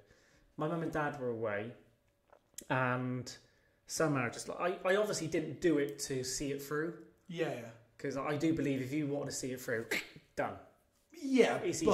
You can do 140 that. Tablets is I was like, I just wanted to go. I thought, right, if I'm going to go, I just want it peaceful. I don't want to hang myself. I don't want people to come home and see anything. And I know people that's happened too. And fucking God rest them as well. Or God rest their souls. But it's like, I kind of did it, and I remember punching the phone. And I was thinking, no. I am not fucking done yet. And I was banging it. And it really opened my eyes up. So I was like, listening to situations of people doing this. And my nan even tried to take her own life. Like, my nan was like a queen. Like, she was like a bit like an Italian family type of thing, where she's like the head honcho sort of thing. An amazing grandmother, not so good as a mother. Matriarch of the family. Yeah, big time. And my granddad was as well. And these, they're both passed now. And I look at like those situations, I can write, why are they happening? And back then it's like, well, she lost her husband. She feels like there's nothing to live for. And she was in her 60s. And she had cancer. So I was like, I could probably say right there's a pass to say, yeah, I understand that. With a lot of the younger ones now is, a lot of them are actually talking about the fact that they're not happy and they're giving a lot of really clear signals. Yeah. But we're not listening. Yeah. We're really not listening. And like the Caroline Flack thing for me was a big thing. I never knew the woman personally. I don't know her situation. But there's a couple of documentaries I watched, and there's like comments saying, well, we never saw it happen and we never thought she'd go to this length. And I'm watching it thinking, well, I know I've done sort of coaching stuff and I know a little bit more what to look out for, but for me, it's as clear as day something was going to happen. So we were either doing the playground thing, which is agreeing with every other parent on what they were saying, because we don't want to offend or hurt that person, whereas in theory, we probably should have done what you would have done, which is fucking wake up. Yeah, I mean, it's just a hard thing to do. It's hard when you're not in that situation. I mean, but we can do it. Yeah, I mean, I've never been low enough to even contemplate taking my own life. That's not who I am as a person. And I'm not saying it's not. It's not even about being low. Yeah. Like for a lot of people, like it can happen just like that. Oh yeah, lots of people. And it's a strange with no thing. rhyme or reason. And depression depression has many forms and many different reasons, and some of it's not. Like, I think too many people try to understand it, and I don't try it because I haven't got a fucking clue. I've never suffered with depression. I have these weird panic attacks. I'll touch on in a minute, sorry about that. I have these weird panic attacks, which I didn't even know were panic attacks for ages. But I don't know. I've never felt low enough. And this is like, if you don't mind, I'll go back to when you went to, like, because you said about from speaking to a lot of people who have been there, and I did a podcast not so long ago with Matty Hudd and Graham Crease from Trojan, and we did it about like male suicide and stuff. Graham had obviously contemplated it with coming out as homosexual and all this sort of stuff. So we talked about that, and people who we know have obviously done it. So, and for me, like you were saying, it's about maybe not even being low, but it seems to me lots of people are and the easy way out and stuff, and this gets thrown around. Oh, it's the easy way out. Oh, it's selfish. And I think a lot of the time it's maybe not the easy way out, and it's not that it's selfish. It's the last resort. People don't see that there's any. Yeah, people don't see that there's another way out. Yeah, and it's not. It's generally, and I mean, please tell me if I'm wrong, so I haven't got a fucking clue. And if I'm talking to people, for me, it's generally not the first time you've contemplated it. It's that you do it. It's something that's gone through your head a few times, and you've ended up there again and again and again. And this is the last fucking. Like, see, I know people. I mean, for me, that wasn't the case. For me, it was literally, I've had enough. Yeah. But because of my stubborn nature, like if someone says to you, right, get up on that karaoke thing and sing, I'd be like, fuck you. You can offer me all the money in the world. I probably wouldn't do it because I wouldn't have the confidence to do it. But once I made my decision, and it could be something really, really simple, that's it. Yeah. And excuse me, because I see myself as an independent person and I'm willing to make my own decisions, I was like, bang. And that's probably like the high red thing in me, because I'm like, I would class myself as a red in the Surrounded by Idiots book thing. And I was like, I just had enough now, I'm done. Literally just like that. It's easy as that. Just that one day? Just that one day, yeah. No, there was no catalyst, there was nothing leading up to it. I didn't realise it at the time. And this is the big thing is, for most people, they would have thought about it. More often than not, they will think about it, but they don't realise they're thinking about it. Yeah. Now, in like neurolinguistic programming, they discuss sort of captain of the crew and the captain of the crew, so your conscious and subconscious or unconscious mind. And for a lot of people that do it, it is sat in the unconscious somewhere. They could have watched a film and seen someone do it. But it could have been made to not look glamorous. I don't believe anything's portrayed in that way, but they might look at it and think, oh, that looks really peaceful. Yeah. And then something else happens in their life. And like in my situation is the football thing was a massive kick in the ass. I didn't realise it hurt me that much. There's a beautiful woman, and I don't mean this from a physical sense, because I know her husband as well, Vicky Carey, Lewis Carey, the footballers. Lovely couple. Like, I think they're amazing, and Vicky's very much into holistic treatments and stuff, and I used to go and see her from time to time do Reiki, and she picked up, she said, "You're still hurting, aren't you, from the football?" And I was like, what the fuck are you on about? I thought this woman's talking completely, she's bat crazy. And it was about an hour after I come home and I just cried, and I was like, why the fuck am I crying? And bang, that moment happened, and I went back again to a point where when I was living at home, my dad had a garage and I was training a lot at the time, and I was bench pressing, and I was literally bench pressing, cried so hard I pissed myself. Fuck. I'm in the garage of my own thinking, what's going on here? My bladder gave way, and I got myself really emotional, and then I was like, I don't get it. Why am I crying? Wiped it all away, and I carried on training. It was absolutely fine. And there's another moment where I cried again, like out of nowhere. And I was like, what the fuck is going on? I didn't get it. Football, granddad passed, and it was just like 2 little trigger points. And because of my like innate ability to just go, part gone. Yeah. But it's never gone. Yeah. And I kind of kept it in this filing system back in my subconscious.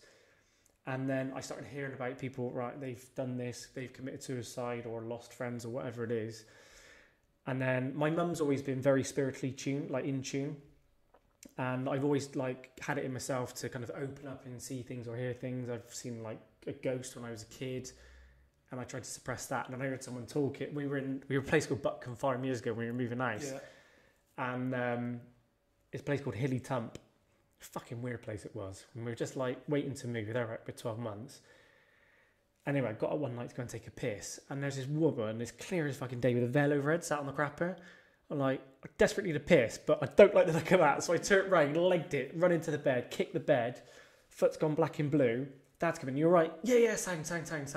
Didn't say anything. Next day, woke up, walked down to the reception to collect the post. There's a picture up on the wall. I was like, fucking hell. Like, that's that woman. Yeah. And my dad said, are you all right? I said, yeah, fine. Didn't say anything. But my dad said, oh, who's that woman? He said, oh, that was the old owner of the Buckham Farm. I was like, fuck. What's happened? Anyway, this is going back like, it was actually September. I always remember September. December, we went to my aunt and uncle's on just down the road on Fortfield for a Christmas do, and they started talking about ghosts. Broke down and cried. I said, Mum, Dad, I've seen a ghost. No, you haven't. You're being stupid. I said, you know that woman on the picture? That's who I've seen.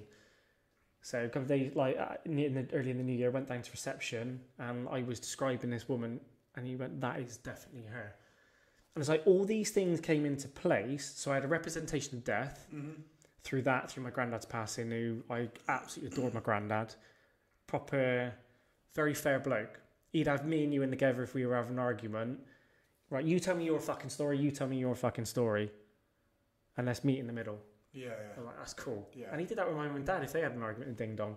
And I think what it was, when I got to that stage, and like with Vicky Carey, and I was like, I stacked all these past emotions, and they'd all then gone bang. And she said that to me, and I was like, shit, yeah, that is. I think that's what I've pent up. And then deep down is, at the time I was seeing someone, and that the relationship kind of failed, but I felt like I wasn't visually aware and connected to this ain't actually going anywhere, and I felt like I'd been lied to, where it wasn't them. It's because I wanted to. I told myself and set an agenda to believe something wasn't really there in the first place. Yeah. And that was just like bang, put the cherry on. Yeah, like and then done. Also, when someone recognises the issues that you're having without you telling them, sometimes it's a massive relief. Huge. Just like, fuck, someone else gets it. Like, I don't even have to explain now. Like, someone can just say something to you, like, I've had it with fighting. Like someone said to me before, he was like, your head's not in this. Yeah, you can tell. No, like, what the fuck you on about? I train 6 hours a day. I'm like, not questioning your work ethic, Wes. Yeah. Your head's not in it, mate. Like, like one of my now best mates, he's like, what are you doing? He's like, your head ain't in it. He's like, why are you trying to pretend to be something? Like, fuck you do? And straight away, like a relief, like I want to cry. I want a relief that someone else had seen. That, I mean, I went back and I fought loads of times after that, but at that point, my head wasn't in it, and I was trying to beat myself up and get through it and push, and so no, I'm not, because I've seen it as quitting to myself, like, no, fuck you off, fucking, this is just how it feels. It's got to hurt, it's got to be hard, it's got to be tough, and like, it's got to be sacrificed. But my head wasn't in it. I couldn't give a fuck about it. I just didn't care if I won or if I lost or if anything. Yeah. And then for someone else to recognise it was just like, oh man, the relief. More people do recognise it, and they're too afraid to say something because of, well, what's it going to lead on to? I mean, I was one of the lucky ones where I took all this shit, went to the hospital the day after, and I was in there all day being pumped with fluid to get it all out of the system. And I was about 15 stone at the time. He said, look, you're lucky you're as big as what you were, because you would have just shriveled up like a prune and you would have been gone.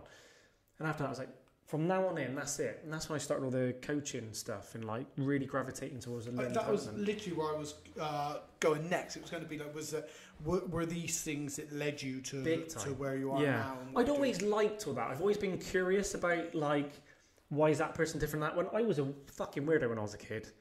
I was a weirdo. It's a bit like a Benjamin Button, really, where I was like, I was 4 with a 40-year-old brain. Yeah. And like, I would never do anything to fit into a crowd. I mean, I've always been lucky to have amazing people around me. At the time, I didn't see it that way. Like even in school, I had an amazing group of friends, and I detached myself from them, thinking, no, I don't have to be a sheep. I want to be the sheepdog, and I'll lead, and sort of thing. Like, I look back now, it's not until you get older you learn, you think, but yeah, that's what led me into that, is I just understood. And Vicky, to be fair, I mean, after obviously attempted the suicide, and this is like years after, I mean, 32 I think it would have been, when I went to see Vicky, and she said that, and I was like, this woman don't even know me, but she just said something, and for some reason the dominoes have all fallen in line with it. I was like, bang, yeah, I get it. But what you said at the very start, which is, I'll tell you if you're wrong, or I'll tell you if I've got a difference of opinion, is we can't be afraid of doing that as people. And if we see someone that they don't quite look right, don't be afraid to tell them. You don't have to be a complete prick about it. Like, if you're intelligent enough or cute enough to sense it, you're also intelligent enough and cute enough to be able to convey that message properly. So you only got to say, is everything all right? But it's not just what you say, it's how you say it. Yeah. I think as well, too many people are just afraid to say, you all right, mate? Like, everything okay? Or, I mean, amount of times I see, if there's a girl I think is like hot, cute, like in a supermarket, I won't think twice about saying hello to her. I'll speak to them.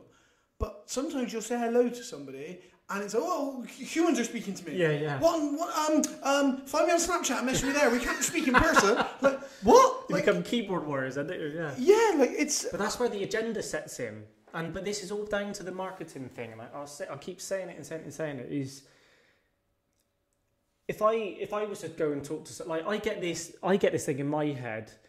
It's going to sound arrogant as fuck now, okay? But I promise you it's not meant to be. I do things like that all the time. I say things, but I got no other way of saying it. Like, this is going to come out and people are going to think, yeah, you prick. But, like, I know there's been chances, like, maybe opportunities in life where people haven't given it to me, think, well, he got everything anyway.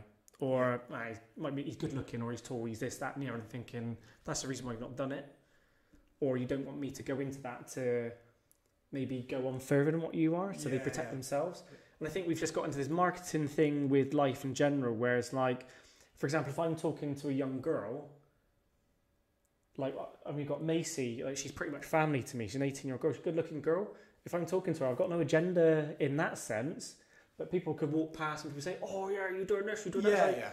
You do know she's my family, don't you? For starters, like, I think we get this thing. It's like, if you went up to a girl, like, I would shit my pants in that. So fair play to you for having confidence. Yeah, no, those sort of things. It's funny because I got on about social media. I met my wife through Facebook, and then, so it's a bit of a scary world to be in. Yeah, I mean, so like I love feeling uncomfortable.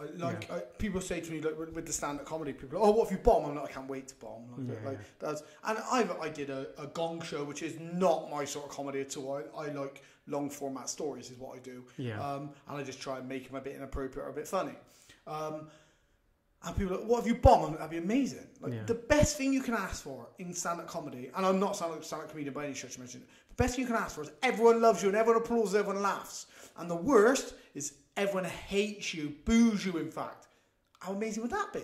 But to experience both ends of the spectrum, it would never put me off of doing something. And the being punched down is what you do after, is if you get back up and right. Yeah, I mean, it's like, being knocked out would suck, but I'm not going to not fight because I'm scared of being knocked out. I'm going to do everything I can to not get knocked out. And if I get knocked out, that was one of the consequences of fighting. It's like, you don't play football to not have a goal scored on you. If a goal gets scored on you, that's part of football. Like, and then you go back and you score a goal. You're not, people protect themselves from the bits. And for me, I'm like, I sing karaoke. I can't sing. I sing karaoke every opportunity.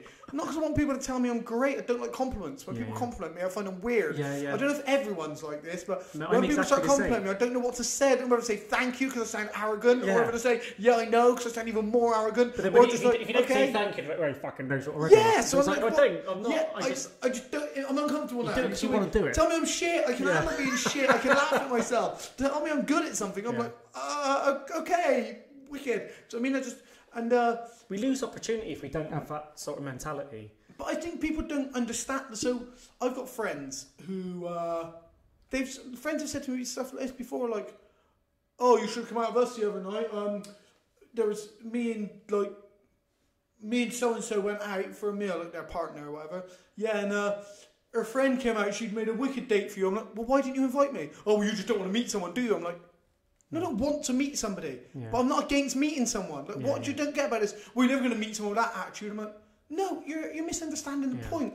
I'm not saying I don't want to meet somebody. I'm saying I don't want to meet somebody. So I just want it to be spontaneous. You inviting me out because you know a girl who you think I'd get along with is exactly what I'm looking for. Me wanting to meet someone, sat in on a Wednesday night thinking, I really want to be with someone, that's never going to happen to me, ever in my life. I could be 65, I'm never going to be sat there thinking, oh, I wish I had somebody, I wish I wasn't, because there's too many books to read, it would never happen, right? So, but the spontaneity of being invited out or being set up on a blind date, that's what I want, of course, because I'm not against meeting someone, and I'm up for going out on really shit dates, because that's all part of the adventure. You make the most of it anyway, wouldn't you? Yeah. Exactly. I'm not. So people just don't get it. Like people don't. I mean, I consider myself a bit non-conformative, and I don't think the way that I go about living my life is necessarily how a lot of other people do. What is conformative and what is non-conformative? We're just governed to think a certain way. Yeah, exactly. And I think people don't understand that with me, and they see it as oh, you don't want to meet no one. No, we'll always be alone. I don't think you understand what I'm saying. I do what? So you wouldn't be in a relationship? No, I'd love to be in a relationship. I'd love to be in love and it'd be amazing. Well then, what are you on about? I'm like, I don't want that with someone. I want to find someone, and that's what happens. I don't want someone. I don't need anyone. I'm happy being on my own. But I would rather, at some point, meet someone, fall in love, is amazing, we live happily ever after together. No, I don't get it then. I'm like, well, thing is, I said if you kind of get those four situations that you're trying to just force the outcome of it, and then you become blindsided. You don't then follow that thing of, right, what is it I want from a relationship, or what is it I want from a friend? Or you force the want onto someone who you shouldn't be with. Like, I've said it about my sister before, she just don't want to be on her own. So when you meet someone, you force all the things that you want onto that person. Well, that's not me. Like, I'm happy to be on my own for the rest of my life. But it'd be amazing to be in love with someone and fucking on bank holidays be doing things together and like having amazing stories, watching films together. When I'm sat watching a film and you look to your right and there's no one there to laugh with her, it'd be amazing to have someone to do all those things with. But I don't want that with anyone. I'd rather have it with no one than have it with just anyone. You know?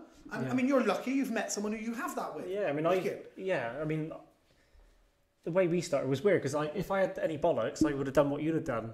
But I waited. I was like liking certain things, like trying to be a bit of a tactician. I love those things. The chase is the best bit. Yeah. Well, I also thought, and then bang! It's like it was literally a day after my birthday, and I said this in my wedding speech, and said, "Oh, do we know each other?" I was like, "Boom, got we will." I haven't said anything, and I always find her up to this day. But yeah. So you didn't know her? How did you? Look, we need to. This story needs elaboration. I mean, we don't. Well, it works out. Funny enough, her brother went out with my brother's girlfriend when they were younger. So there was like a roundabout connection, and we'd like lived in Winchester thing. But no, our paths never crossed. Like from what I remember consciously. So how did the link happen on Facebook? How did it look? Well, I saw her on Facebook. I thought, yeah, you are fucking stunning. What, added her as a friend? Or? Yes, added her as a friend. Like, I was confident enough to do that. Yeah, random. But I thought I can hide behind my laptop and be fine. So, I liked a few things. Only posted really flattering pics for a while. Yeah, no, I didn't actually, to be fair. But, just like... And she just messaged me from that, and I thought, do you know what? Fuck it. And I said, I got to do some Christmas shopping. Do you want to go out and do some Christmas shopping? Wicked. That's a wicked first date as well. She said no. But we did go out into Clifton for a drink, and it was like a few... So Christmas shopping, I think of anything fucking worse. No, I don't want to do Christmas shopping. But it was... everything, like, I've had flaws, like, I have brought flaws to the table with it, but I'm not just saying it. Like, if I could have chose to met anyone, her every single time. Yeah. It's weird. Like, she is a bitch when she wants to be a bitch. She challenges me when I need challenging. And, like, I've been really lucky with all my relationships where they've always been, like, hand on heart. They've always been beautiful people inside and out. Yeah. But just never challenged me in the way that I needed to be. And then she's come in and it's like, yeah, you're hard work, but then I must be really hard work because I'm attracting what I am. Yeah. So that's when you get that challenge and that development thing. And yeah, I'll say it openly now, is like when I was 21 to 23, I did porn. Yeah. Which that was like a self-confidence build-up thing as well. I was like, I know what I'm doing, but it's like I felt like I couldn't. If I was single now, whereas there's no way on this earth I could go out and I could go and speak to women. No chance. Not a fucking chance. But no. like, you're good looking. Like, physique wise, you're in good nick. Like, you could not do it. No, it's more. Do you know what it is? I think it's the fear of being rejected, which I think is the same thing with most people. I love it. That's my favourite bit. Yeah, see, I love it. I'd love to just take that core out and shove it at me. But it's yeah, I've always had that, and like now I'm like lucky to be in a situation thinking, well, I don't need to fucking worry about it. And when I was younger growing up, I thought, right, that's going to give me. In a weird way, I thought, right, that's going to give me more confidence. Yeah. Did it fucking heck? It was one of the hardest things I've ever done in my life. Pardon the pun. Yeah. It was surreal. I mean, it's an amazing learning thing to think, well, this is how it actually looks behind the scenes. Yeah. Because that's another thing, is we all think, oh, you need to have like a 14-inch penis on you, and women have got to have these massive tits, massive ass, make all these noises, and it's just not the case. And I did that, and when me and Tash were together, it was going really, really well. I tested her a few times as well. The first time we went out and met her friends, I wore this wacky outfit. I thought, I'm fucking testing you now. Like, do you want me or do you want how I look or whatever? Yeah.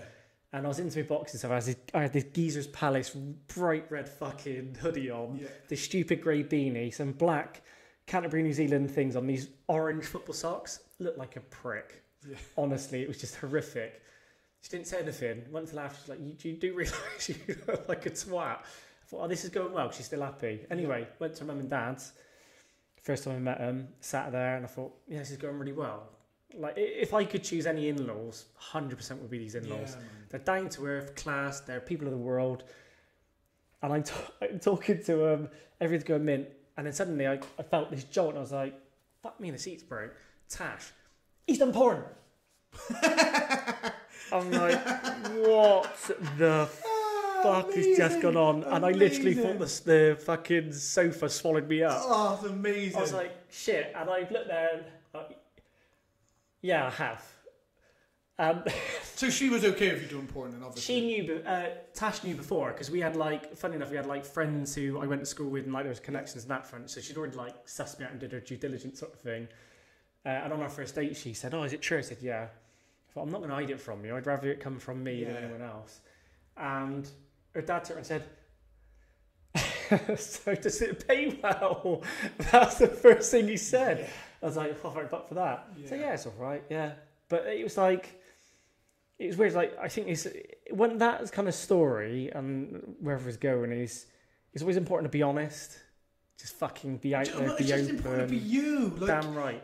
You can't be ashamed of anything. You can't be down. You can't just fucking embrace who you are. Embrace and acknowledge that you still got to make changes. Yeah. I fully embrace who I am. That don't mean I accept that I got to be an arrogant prick. If I do things that make me an arrogant prick, I'm changing them.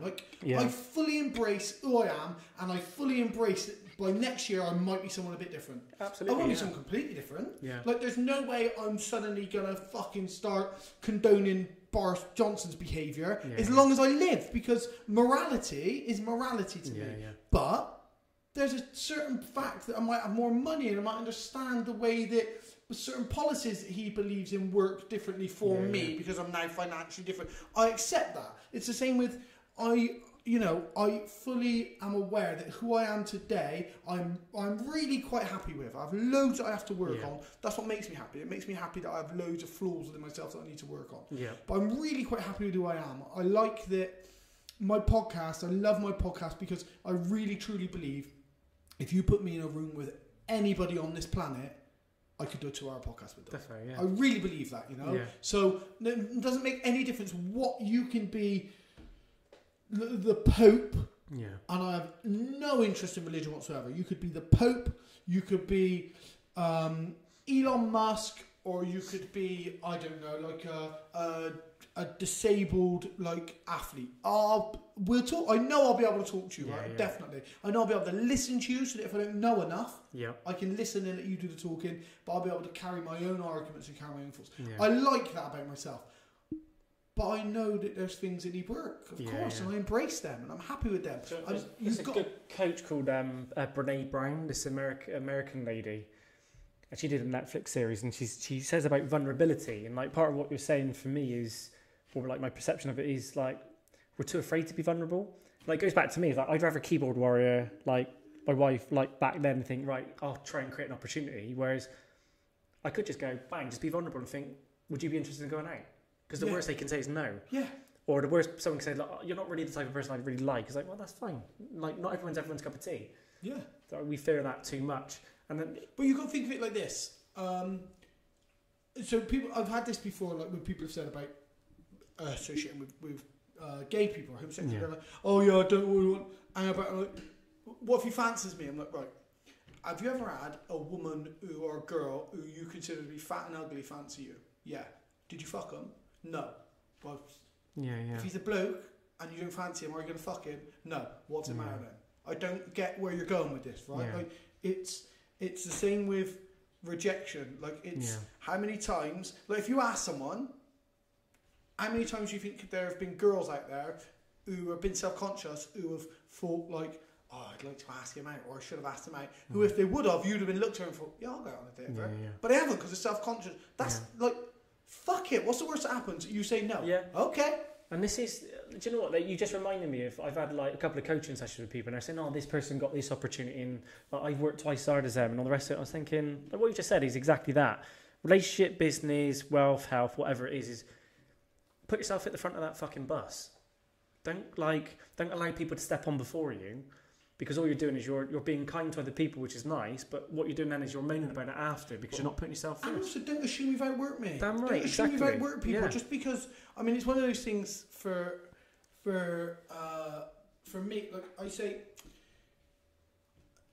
with injured athletes, I'll take it back to athletes, something that I am probably qualified to talk about. So with athletes, they'll say, oh, I'm a bit injured, a bit sore, maybe I'll have a day off. I'm like, all right, what do you reckon I should? No. Oh, well, what, do you go train for an injury? No. What do you go to do then? Come and watch. Yeah, what? I was like, we'll always find something for you to do. Absolutely. Oh, yeah, well, aren't I better off being... And I was like, yeah. Just assume that your opponent is having a day off as well then. Because if your opponent's willing to go and watch other people drill techniques that you might not be good at, he's that one session better than you. Yeah. I'm like, stop assuming that you've outworked everybody enough that you can have a day off. Yeah. Stop assuming that you want it more than everybody. Stop it. You don't. You want it the same amount as everyone else. You want it, and there's so many variabilities in what we do. No matter how much you've worked, something can go wrong, and that's exactly the same with job interviews. Let's say. So if it's about a job interview, oh well, listen, I know I'm better in person than them. I'm more qualified than them. Yeah, but do you know what? As they walk through the door, he might have tripped over the mat. As he tripped over the mat to shake the guy's hand, he's like, hey, what a wally. And the guy liked his humility. So it makes no difference. What you've done, that moment of humility, is not something you can prepare yourself for, and it just impressed the interviewer. So just do everything that you can and go in there thinking, right, I've done everything. Boom, it didn't work out. Boom, on to the next one. I'll do everything for this one. And just do that. Don't keep assuming that you've done more than the next person.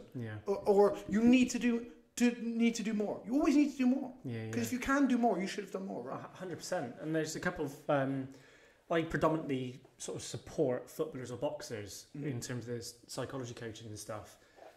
And there's kind of two lines that I use, more so one recently, which is for one of the football lads. He's been plagued with injuries over the years, and I can see why, because he's basically just sat there and he's just kind of brought it back into play every single time. And he was injured recently, kind of broke his collarbone. I said, what are you going to do about it?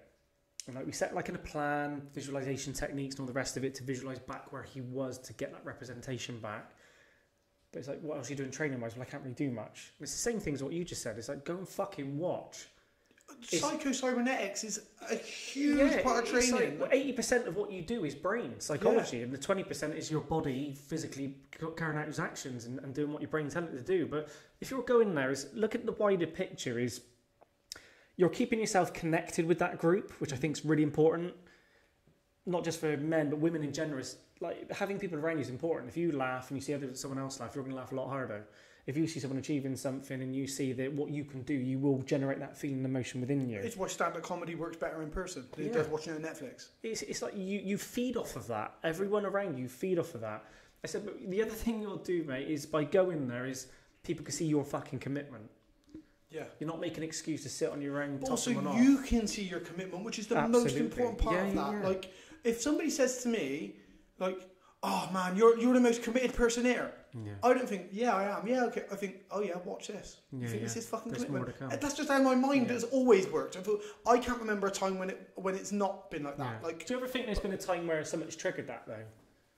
Where if you look back at it, I would imagine you're born a certain way. But so my stepdad was quite abusive, physically in the end as well. Like, I take the brunt of getting whacked and stuff, and like. He was a big guy as well, and I always had it in my head a bit of the like, fuck you, like, one down to get you, fuck you. Do you know what I mean? Like, just like a bully, a horrible bully. And I mean, I had an amazing childhood as well, and I had all the things I wanted, but he was just a bully, and his frustrations was taken out on me a little bit. And then he would just do stuff like, if my brother got bullied in school, he'd drive me to the person's house and I'd have to beat up the kid who bullied him in school. Like, the worst parenting in the world. Do you know what I mean? But all the way on the way there, I would just have it in my head like, I'm going to fucking beat this guy up then. You're not like, Not like, oh no, I got to go and have a fight. I'd be like, that's what you do for your big brother. I'm his big brother. I'm not. And now that I realise that is a psychotic behaviour, that's not the way to parent people. That's not the way to behave. Yeah. But I don't know if they're triggers of why I got with the mindset that I did, but I have it in my... Like, if you come into my gym, I would go to a gym, I had a nerve compression for 7 months. I've got it again now, but I had a nerve compression in my neck for 7 months. And I went to a gym and so I went, oh, where's your spar with the Russian boxer? And I was like, who? They're like, that big Russian boxer? Like, I'll spar with him. And they weren't saying it like as if I was like, I'll spar with him, yeah. So they were sparring because he was big and he was a boxer and no one wanted to spar him. Not that they were scared of him, but they knew it was going to be hard work. I was like, I'll fucking spar with him. So go and spar, because I have it in my head, like, fuck you, I'm not going to, I'll fucking do that. Not so of ego even, just because that's who I am. Like, so you're not fearing the result? No, I just... The other thing is, it's open book. Like, it's like we touched on earlier, the pathways is, there ain't one pathway. There could be multiple pathways, but even off that pathway, there's still another pathway, another one. I think it's a good... To get into that frame of mind that you've got, but I do say to people, special. You don't want this. You don't want this brain. You don't want this mindset. You don't. People say, I wish I was a bit more like you. No, you don't, because I can't sit down on a Monday night and have a chocolate bar without feeling guilty as fuck. I have to earn it. You don't want this mindset because if someone says they're going to do this and I don't go, like if someone says I'm going to jiu-jitsu tonight, like going to go and I say nah, you can't be bothered. I can't enjoy a film. I can't. You couldn't be bothered. I'll literally be sat there and I'll be saying in my head, "You couldn't be bothered." That was it. Not even that you're in pain. You couldn't be bothered is while you're watching this fucking film. And I'll be saying that in my head. Like, you don't want that. You don't want that.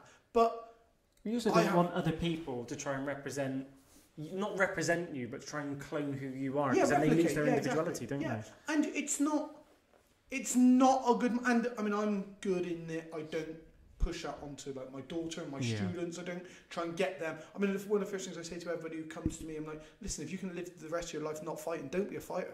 I recommend none of you do this. Like, it will take more from you than it'll ever give, unless you're Conor McGregor, but it's taken more from him. Like, can see that, look at who he is. He's not that's not the person you would want to be, no matter how much money you gave me. I wouldn't want to. He's now chasing, off of an injury, chasing a 6-loss winning streak because he's lost his whole identity. So his identity now is a sport-rich bastard who calls people out on the internet who no one cares about. But you don't want that. Like, so I say to people, it'll always take more from you.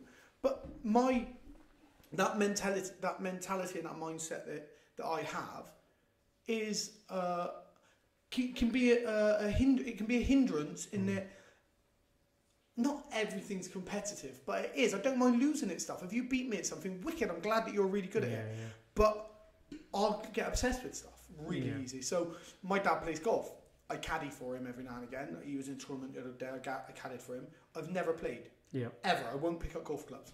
Why? Because I'll get fucking obsessed with it. Yeah. Obsessed. Like, I mean, I'll watch 6-7 hours a day of golf videos, be at the driving range every single night. Yeah. I mean, sure, that's probably a bit of CT or brain damage.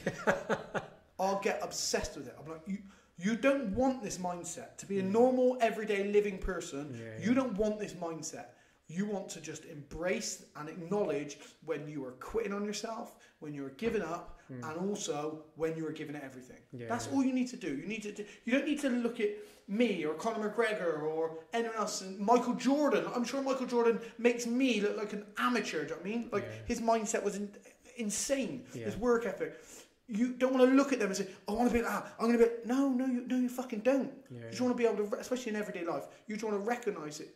You give everything your everything. Yeah. And you're happy with that.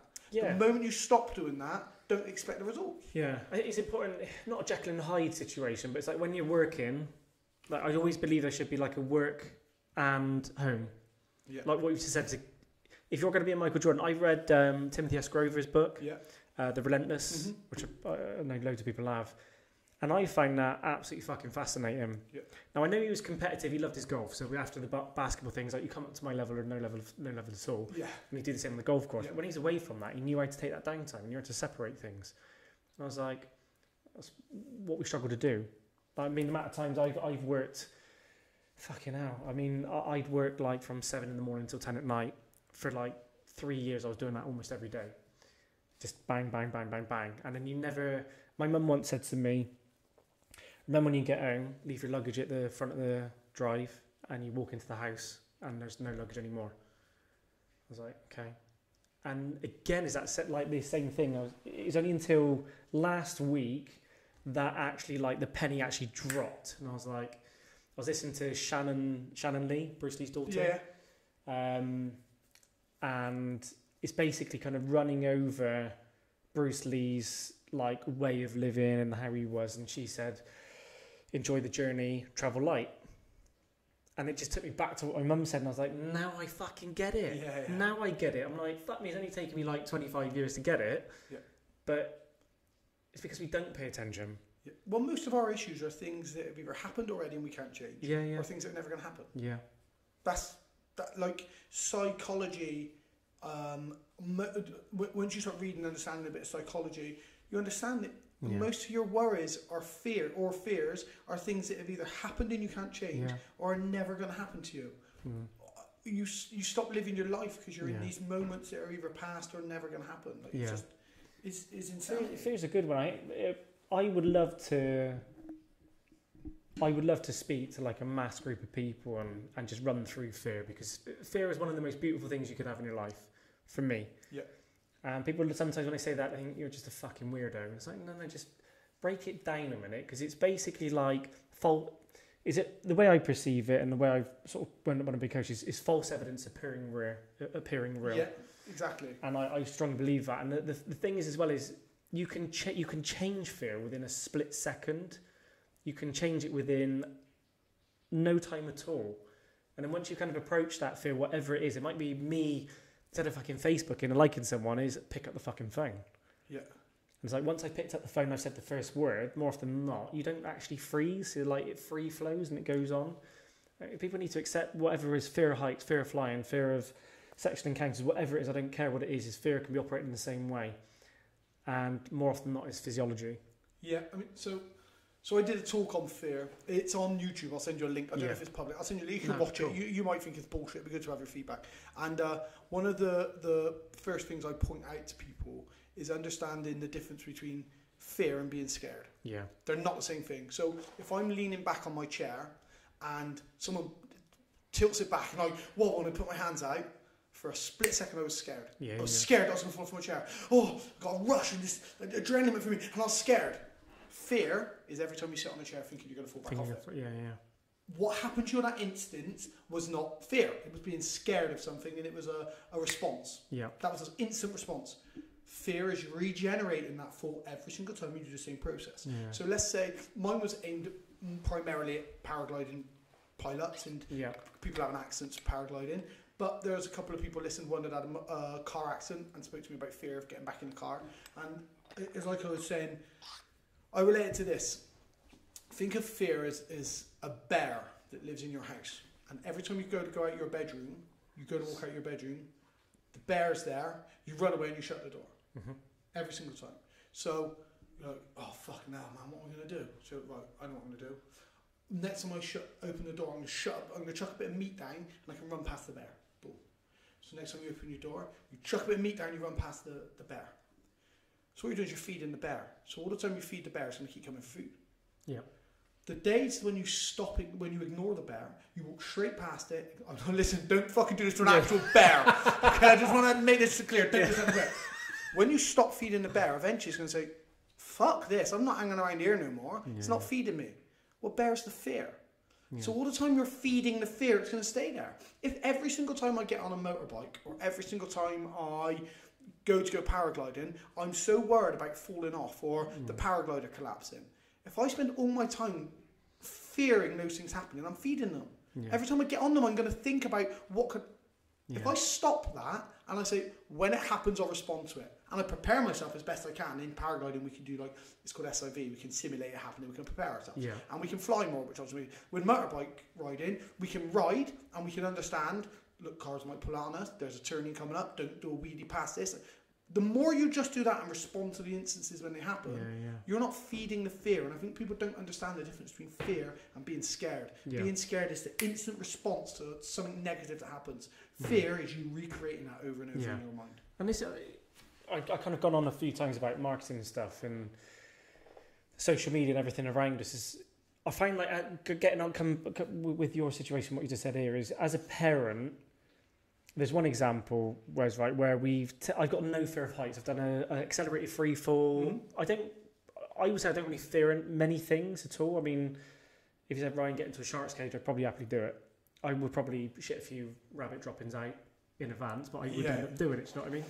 But we took our two children over Clifton Suspension Bridge for a walk. Now, one of my old footballing friends years ago unfortunately committed suicide by jumping off of it. And I never really thought about that situation. So I kind of again, the subconscious just parked it and almost distorted the image of it. And it went until I got my kids. It's the first time I've ever walked my kids over there. My wife has shit her pants, looked behind, and someone in there was going, I'm like, fuck me. And my head's gone ding, ding, ding, ding, ding, back into this, my mate's done that, and shit, I've got kids, and I don't want my kid to do this, and this. And I think with the fear and the scared, so initially I was just scared, but the problem is I created that fear rapidly after that because I stacked all these other emotions on it. Well, and it became what ifs and maybe. I was like, fuck me. But I always say to people, it's like, you can change fear or even being scared within a split second. And I strongly believe that I don't care how big the fear is, you can do it if you want to do it. That's the ultimate there's thing. Not fear is psychological. Yeah. Being scared is an emotional response or a physical response. Yeah. So if a lion jumps out of a bush at you, you're going to be scared. Yeah. But you're not going to stay being scared because you would not be able to move. You'd freeze you. Yeah. You're scared in an instant. Your body instantly goes into shock. Yeah. Instantly adrenaline hits. Instantly your body responds. Yeah. Fear does none of those things. When you're sat down worrying about falling off things, you don't get that adrenaline. Your breath doesn't go. Your face doesn't go flush. It doesn't happen. Like if I said to somebody now, like, oh, spiders, I really don't like spiders. Yeah. It's not the same as if I put a spider on your hand. Yeah. Because fear is not being scared. Yeah. And that's the logical thing. Now, I mean, I have these like little panic attacks that I have. I didn't even know they were panic attacks until I read Steve Martin's book. You know Steve Martin, the actor? Yeah. So he's got a book called Born Standing Up because he used to be a stand-up comedian. Yeah. And he was describing this thing that happens to him. And I get it. And it's called like disassociative or... So basically, I will feel like I'm not in my body. I feel like I'm watching it. Yeah. It's like I've already died and I'm watching it back, or I'm having a dream and I'm not actually where I am. Yeah. I get them a lot when I paraglide. And he described it in his book and he said what it was and he got them. And I was like, what the fuck? That's what I get. And he called them panic attacks. Yeah. So I looked into them because he'd labelled them. I could Put it in Google it. I could Google it. I could find out what it was. When I Googled it, I found out it's an app. It happens a lot. These things happen now. So I was like, oh, well, now I know what it is. That's not going to get me anymore. Like, I'll know it's happening. So every time it starts to come on, and what happens is basically I get so into power, like reading my instrument, looking where I'm going, that all of a sudden my brain can't cope with it. Yeah. And my brain's disassociated itself from real life. Do you know what I mean? Like, I've taken myself out of real life for a moment, and my brain. And every time I'm like, oh, fucking hell, there we go. Yeah, well, I'm not going to let it get to me this time. It takes my breath away. Fucking hell. Okay, stay with it, don't pass out. I've never passed out. Yeah. I've never passed out in my life from it. Don't pass out, stay with it. A couple of seconds it passes. I cannot control it. There's no way I can stop it happening every single time. Yeah. But I know what it is. Yeah. And even though I know I've felt this, and I've gone through, and I would say psychologically, if psychotherapy, look at all, mindfulness, psychocybernetics, NLP, I've done it all. I'm into it all, love it all. I'm in a good position to deal with stuff like this. Still can't stop that panic happening every single time. Because it's not a logical thing. It's not something, I deal with it, I acknowledge it, I'm like, here we go, yeah, I'm not going to let this one get me, get ready. And it just, every single time, I just can't, you know, there's nothing I can do. So you feel that build? You do feel a build up? Oh, I know. Whether it's body temperature or I feel like tense. I'm in a dream for a second. As soon as I recognise it, I literally will look and I'll be like, "Oh, see, this feels weird." One of the best things, and this is when you look at. Have you ever seen it when people are on a plane on a film? They say, "Right, breathe into the bag if you're having an asthma attack." It's basically getting them to breathe out. Yeah. Because the immediate response is, "I need to breathe in because otherwise I'm going to die." And it's like. No. And then you look at like Wim Hof, crazy motherfucker, but I tell you what, everything, like I've touched on physiology is the first thing with any mood that you do is to change your physiology. Now by that, what I'm saying is you either stand tall, there's actually stats, Harvard University stats, and I'll be lying if I told you what they were, whereas if you stand there like Superman, and I think it's 3 minutes, you elevate your well-being within 3 minutes. So that's like adrenaline's, all the right endorphins, all the right emotions. You push through yourself, and you're like, how the fuck do you do that? But they've chemically tested it, and a lot of it's through breathing as well as the stances you're breathing. Now, if you do the cold showers or therapies like that, is the first thing they tend to do is obviously you get a rhythmic breathing thing, but it's to breathe it out. Yeah. Why? Because you've got the capacity to fucking breathe in. Yeah. As soon as you breathe in, you've been punched before and winded. Oh, many times. Fucking hurts. Yeah, many times. Like you're there and you're thinking, you just can't do anything. And like, I've boxed before, never ever to the level of you. I was fucking terrible. But I remember this one day, a friend of Graham's actually, Wilf. Wilf. Yeah, of course. Yeah. He's sound. I love him. Yeah. And we were sparring over in, we were over in Knoll. He overhand righted me on the top of the head, like right at the back of the head, and it stunned me. And I remember standing there thinking, my legs are fucking cemented to the floor. And I was trying to breathe in.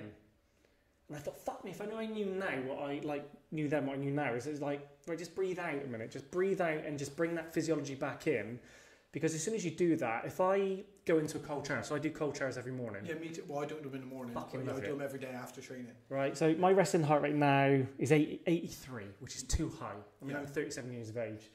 And I was like, I don't like this. My dad's got like heart conditions. I'm always stressed off my tits. My beard's growing as grey as fucking is anything. Why is this happening?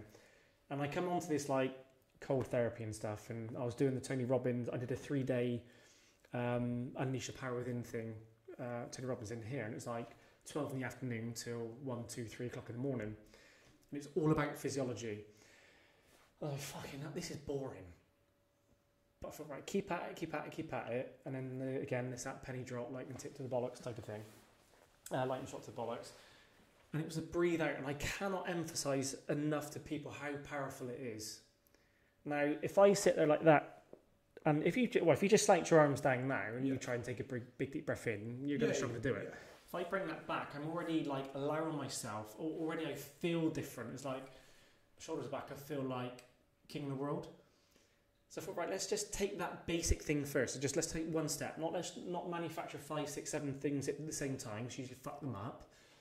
So I used to walk down to the office and think, right, I'm going to stand tall a minute. And I'm going to walk down my head high and feel like I'm being heads pulled into the sky. And I was like, Okay, and I was looking at my watch thinking, right, I'm usually around 101 beats per minute because I've got a bit of a walking pace. 62. I was like, that's weird.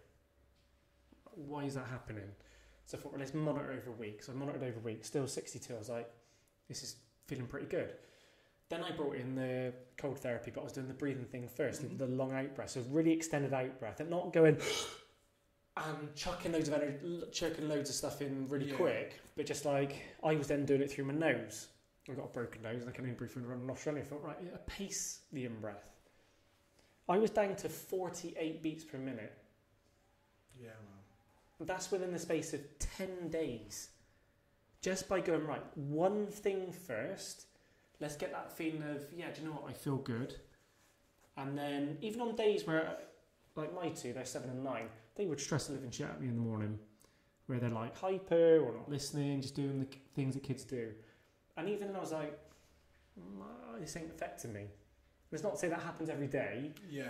But when you're like in there and like walking down, and then the other thing I noticed, and this comes back to creating opportunities, is I did notice people were looking at me and they must have thought he's either got a rud shoved up his ass where he just can't move and he's like, or he's broken his back or something, or this bloke's floating on something because he's smoking something, or he's actually genuinely happy. Yeah. And I found myself, when I elevated myself, it's like a 2 millimeter shift and shoulders back, is I was then wanting to say hello to people. Isn't it weird when we go on holidays? It's like a communal thing where you're like, all right, how are you doing? Yes, I don't know fucking hell. I don't know who you are, but I'm saying hello to you. You do it here, and you're like, is it? I mean, you could just be like, welcome or something. Yeah. But you've never said hello to the guy 4 doors down. Yeah, it's a universal greet, and it's like, why don't we do that anywhere? And it's like, I noticed then, it's like, bang, shoulders up, posture out. People were paying attention. They probably weren't, but I felt like it. So it was elevating my mood. When it was elevating my mood, I felt more relaxed. And I felt that if ever I got to depression, when I got to that situation with coming back to the suspension bridge, where I was like, fuck. Like before I felt it go here, I felt my hands go clammy, I felt my body tense, and I was like, right, it's the signs there straight away. So I just literally,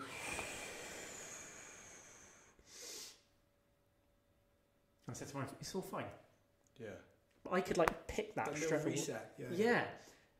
And people say, oh, it's not that easy. And it won't happen first time. It may not happen second, third, fourth time. Well, this is the thing. You train it. People want a quick fix. In everything. People want everything to happen instantly. Diets, No, exactly. Fad diets, all of these things. Yeah. People want results for stuff instantly. What they don't realise is your issues have taken years to accumulate, and now they manifest themselves this way. Yeah. You're looking for an instant fix for something that has happened over you. Well, no, because I never used to be like it. No, but there was contributing factors that have built up to this. You haven't just gone from this to this in a day. Yeah. This is accumulation that's brought to this point. Yeah, it's a learned process now. So you can unlearn it or learn something. Like these little panic attack things that I get, there's no rhyme nor reason. I've looked at all the medical stuff about it. There's no... It just happens. Like, I can't think of the other word. It's not disassociative as one, but derealization. Yeah. So derealization. So you can look them up as one and read about them. But yeah, the derealization. So now when I'm flying, a lot of the time I'll radio someone straight away who I'm flying with. If I'm on my own, it's a bit shit. But as soon as I'll radio someone, I'll be like, and it'll be something really like, Joe, are you going to climb over there? I can see he's not going to climb. Yeah. But I just need to get the response back. Boom, my head's sorted now. Yeah. Now I know it's just the derealization, and I know in like 2-3 minutes I'll be okay. But if I radio Joe, boom, it takes seconds. I mean, or if I radio whoever I'm with, it'll only take seconds because my brain just has to catch up. Yeah. So there's all these little things. I don't think people realise what modern life, what stresses modern life puts on us that we are not built for. Yeah. We're not built for too much sitting at a desk for 6 hours. We're not built for it. We're not meant to be sat down for that amount of time. We're not built for staring at a computer screen. We're not built for talking on phones. We're not. All of these things are the things that we're not built for. And if you go back 300 years, even in our lives, 300 years ago, we weren't sat at desks all day. We weren't looking at computer screens. We weren't on phones all the time.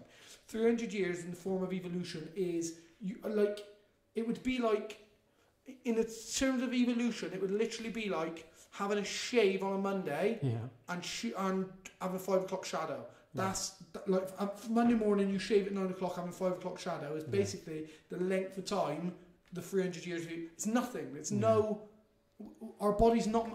Mentally, we're not designed for it. Physically, we're not designed for the world that we live in. Yeah. So you can't just logically say, "Well, I don't understand why this is happening. I want to." No, there's processes that are bog standard. We wouldn't have had to walk around upright and straight because that's how we would have walked. Yeah, yeah. That's just how you're saying describing walking. That's how we would have walked 300 years ago. Well, I was always impressed with my granddad. He always had this suit that he used to wear, and every time he used to have a family party, the same suit comes out of the locker, and it's proper like the it's not his band. Yeah, it's like a cummerbund, but he was also like where the suit jacket comes across. I can't remember what it's like. Double-breasted. Double-breasted. Fucking hell, yeah. And he used to dance with my nan. I was like, fucking hell, like that's amazing. That's like old school times, and we don't really have now. It's like twerking and all the rest of it. But what it kind of took me back to is, fuck me, in their era, never had the internet, never had mobile phones. They would probably send carrier pigeon if they wanted, if I can get a message to someone long distance. But if they had to go to, like, we don't really post things anymore. Yeah. Now, it's the simple things that I think we've lost touch with is, if we had to go and post a letter to someone and write to someone, we wonder why there's less anxiety back then than there is now, because we're actually writing things down and getting thoughts onto paper and getting it out the brain. Yeah. Plus, we've got the added ability of, back then, we would physically go and post it, so we would walk from position A to position B, where you've got complete peace. Fuck me. If I got a post box just there, 20 yards away, I'm probably on the phone. Yeah. And it's like, well, I'm filling my brain up with all this stuff. You don't allow yourself time to think. It's the thing of saying hello as well to people. Yeah. Like, go back, look, let's go back, what's a short period of time? Let's say 80 years. Yeah. Really short period of time, 80 years. Go back 80 years when you left your house to walk to the shop for food. Everyone you bumped into might be the only people you'll see all day. Yeah. No one's going to ring your house phone. Yeah. They're out doing their own stuff. You never had mobile, so when you left and you went out to do... So you would see someone doing their garden 4 doors down. So, morning, how you doing? Oh, bush is looking nice. Because that's the only people you're going to engage with. Yeah. Now, so I thought about this the other day. I went very well. Didn't leave the house for about 36 hours. And all my engagement was online. Everything was online. People knew I was ill and stuff, so I was talking online. And then I sat there and I was like, I've not spoken for 24 hours. What the fuck? No, first, fuck this. Went round to the co-op. Went round to the co-op just to say hello, good morning, someone, just to say something. Because I was like, this is insanity. This is how... And there's people do that for months at a time. Order takeaway food, order their shopping in line, work from home now, so the only people they deal with is on a phone or via email. Like, we're at the point where it's becoming irreversible. It's got to be reversed now. You need that engagement with people. 100%, and with that, you'll realise the more, when people were doing that and they were engaging more people, they would have seen more people have not got their shit together. More people are in a bad position. More people are, or you're not actually any different to anyone else. This is what everyone's life is like because you're engaging with people. At the moment, you're seeing...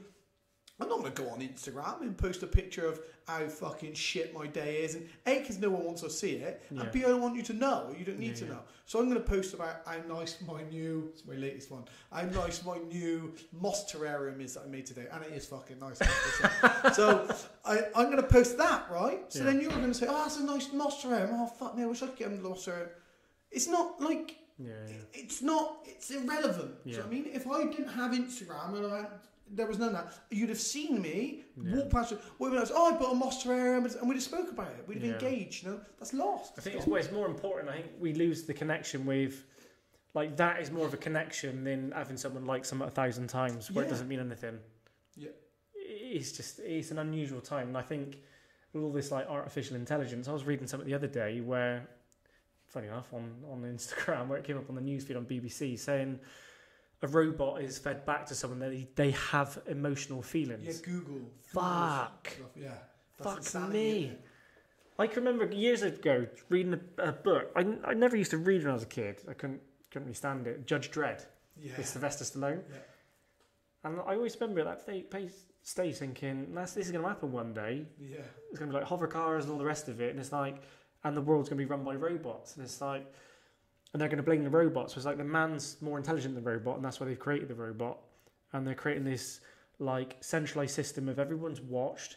You're in this like core thing of a system, and you're part of that system. And then you lose focus on what is reality. You lose focus on what means something to people, what means something to you. And if you need someone to give you CPR now, imagine what that process is going to be in 20, 30 years' time. No one's going to do that. Yeah, exactly. So who's going to save your life? Yeah. You're going to be reliant on a robot. Yeah. Whereas like people need people, and I think we're losing that connection in people the true need people. way. Yeah, there's not. We'll become the. We'll just be an energy source that keeps the cogs turning. That's all we'll become if we don't stop. I mean, it's too late. It is too late. The quest for AI and stuff is too late. It's going to evolve. Too money orientated and too driven by that. Yeah, exactly. It's going to it is too late, I think, for that to stop. But it's not too late to recognise and for us to start living our lives. The moment that technological advancement, AI advancement, the moment that supersedes emotional and connectedness and caring and that compatibility and compassion, the moment I don't want to be involved in it. It's not. Well, COVID's been the first test of that for me. Yes, I think there's been some places where I've had loads of people who's like, that funny enough for me was the height of coaching, when people are like, they're finding their ways, and then I get people, I've seen life in a completely different way now, I feel like I need more time and reconnection with family. It's like 5, 4, 3, 2, 1, bang, they're back out again. And they lose all that shit, all that self-promise, all that self-devotion time to change life. You're seeing things in a different way now. It's like you've just become part of the rat race again. And it's like, I understand that, and you're not, like you said, you're not going to stop it. But I think it is. No, I don't think. I strongly believe people need to take that step back, take that sort of long out breath, and look at it and think, I need to make memories. I need to make connection with people. And we say about, we've gone back, sort of done full circle with the suicide thing. Is, I'm telling you now, people will notice more problems if they connect. What will happen is people like yourself, someone around you will notice things are going wrong maybe a little bit, and also you'll feel like you can tell someone more. So that's like, they're the two things that happen, just simply because people are engaging more. And when that happens, hopefully it doesn't mean that people have to keep going through shit for people to reach that point. Hopefully people get to the point and they understand that, hang on, if I want to be able to speak to people more, I need to accept that people are going to need to speak to me more. So when you're more accepting of people speaking to you more, you're going to have to in turn be more willing to speak to people, and that's where you're gonna see that in people, and you're gonna say, I can trust this person, I can confide, this person needs to confide and trust. I think you've got to be vulnerable. I have a life coach. I get people saying, well, why do you have a life coach? Well, we all need someone. It's not that I don't like the term therapy or counselling. I have got a massive amount of respect for counsellors and therapists and all the rest of it and what they do, but I don't like the term of it because I think is connotation. Yeah, and people look at it and thinking I got a problem. It's like, you don't have a problem. I mean, even people that do have problems, in my opinion, don't have problems. You just need to talk through the situation. I don't go to the gym because I'm unhealthy. Yeah. I go to the gym because I want to stay healthy. Absolutely. And it's the same with, I don't have any issues with the words therapy or counselling or anything like that. I would go see someone to talk to, a counsellor, a therapist, because I want to stay healthy in my mind. That's the thing, is the mental therapy is, in my opinion, overtakes the physical therapy, because if your brain's working healthily, everything else falls into line, the body's fit, the body's well. A brain that's not operating well can have a massive impact on your physical health. If you can't be bothered to go and train, if you haven't got the motivation, if you're emotionally in a bad place, as where the physical side of things, you can have physical ailments that have no effect over you having a positive mindset. So I agree with you, getting your mind in order. It's 100% important. It's just, I think we're going this way where people are more willing and accepting of thinking, right, I need to go and speak to someone. And I'm kind of proud of that, not because I'm in that industry where I like to help people and it's like, well, yeah, Ryan, you're going to make a few quid. It's not about that. It's about having people like speak up and understand. Like you said about the panic attacks, is you didn't know what that was, but we all try to self-diagnose and be a Google GP. Yeah, don't work. If you want to get a bigger body but you don't know how to train, or a more refined physique or change, you pay for a PT. Yeah. If you want to learn jiu-jitsu, you go and get a jiu-jitsu coach. If I want to play golf, get a golf coach. Can't do it on my own. But people kind of park the psychological element out of it, thinking, no, I don't need someone. And I think you're trying to get in their brain and warp you into this fucking and also, thing. I don't need someone. So you want to wait until you do need someone? Yeah. Why would you, like, prevention's better than cure? Yeah. It might be that you need someone so badly they can't undo the shit anymore. Exactly, yeah. Like, just go and fucking talk to someone. Yeah. And some people are lucky. Some people have friends around them who they can talk to. Like, I mean, I'll go speak to a counsellor all day long. I'll speak to someone like yourself in mind therapy as an athlete. I'll speak to I have absolutely no... From early on, I started reading psycho-cybernetics and NLP books, and I'm talking 2003 or something, you know, right back when no one had heard of it. I'm reading books and people are like, what? I don't get it. What's that all about? Oh, what, you're going to positively make yourself better? I'm like, well, yeah. And they just never understood it. So I've been there, like, from early on, reading, because I was in sport and I always I always recognised that the best athletes had a psychological edge. Well, I didn't realise what it was. I just wanted to have it. Do you know what I mean? And then, like, when you start to understand about things like flow and stuff, you know, and I was like, I get it. I get all these things, and you start reading about them. I've been lucky. Like, not everyone's as lucky as that. Not everyone. It's not. I don't see that as luck, though. Whereas, if I'm honest, is that want and willingness to think I want to develop myself. Now, the brain automatically defaults to a negative state because it's so easy. It's a path of least resistance. Yeah. We're chemically built that way. That's just a default. So that's easy to ride with that. You said about, oh yeah, my hand's broke. Yeah, but mine's worse. It's like we're easy enough to do that. A lot of people tend to fight against things. I hear it all the time. Is I've tried. I fight it all the time. Well, you're fighting against yourself, and guess what? You're gonna fucking lose every single time. So why not think slightly differently and think, right, okay, I'm not winning here. I think it was Einstein said the insanity is doing the same thing over and over again, seeking to say a different result. Yeah. And fucking hell, is it so true? Yeah. Because it's like, well, just breathe, change your physiology, take that big deep breath, and ask yourself a question. And that's the third element I would always bring into play: fear, scarcity, anything like that. Is just ask yourself. Could be anything random, just to break that pattern. For example, I was on the treadmill earlier in the gym, and I was watching this Tony Robbins thing. It's about relationship counselling and stuff, and this woman's out on her own, and she's talking to her, and he goes, do you masturbate? And this is for like 10,000 people in a room, and you could hear her ass slap the ground. She's like, does he just ask me that? He goes, do you masturbate? He said, well, yeah. How many times a day? Like, is it 3 minutes, 10 minutes, 15 minutes, 3 hours, 2 hours, whatever? And then she's like stumbling.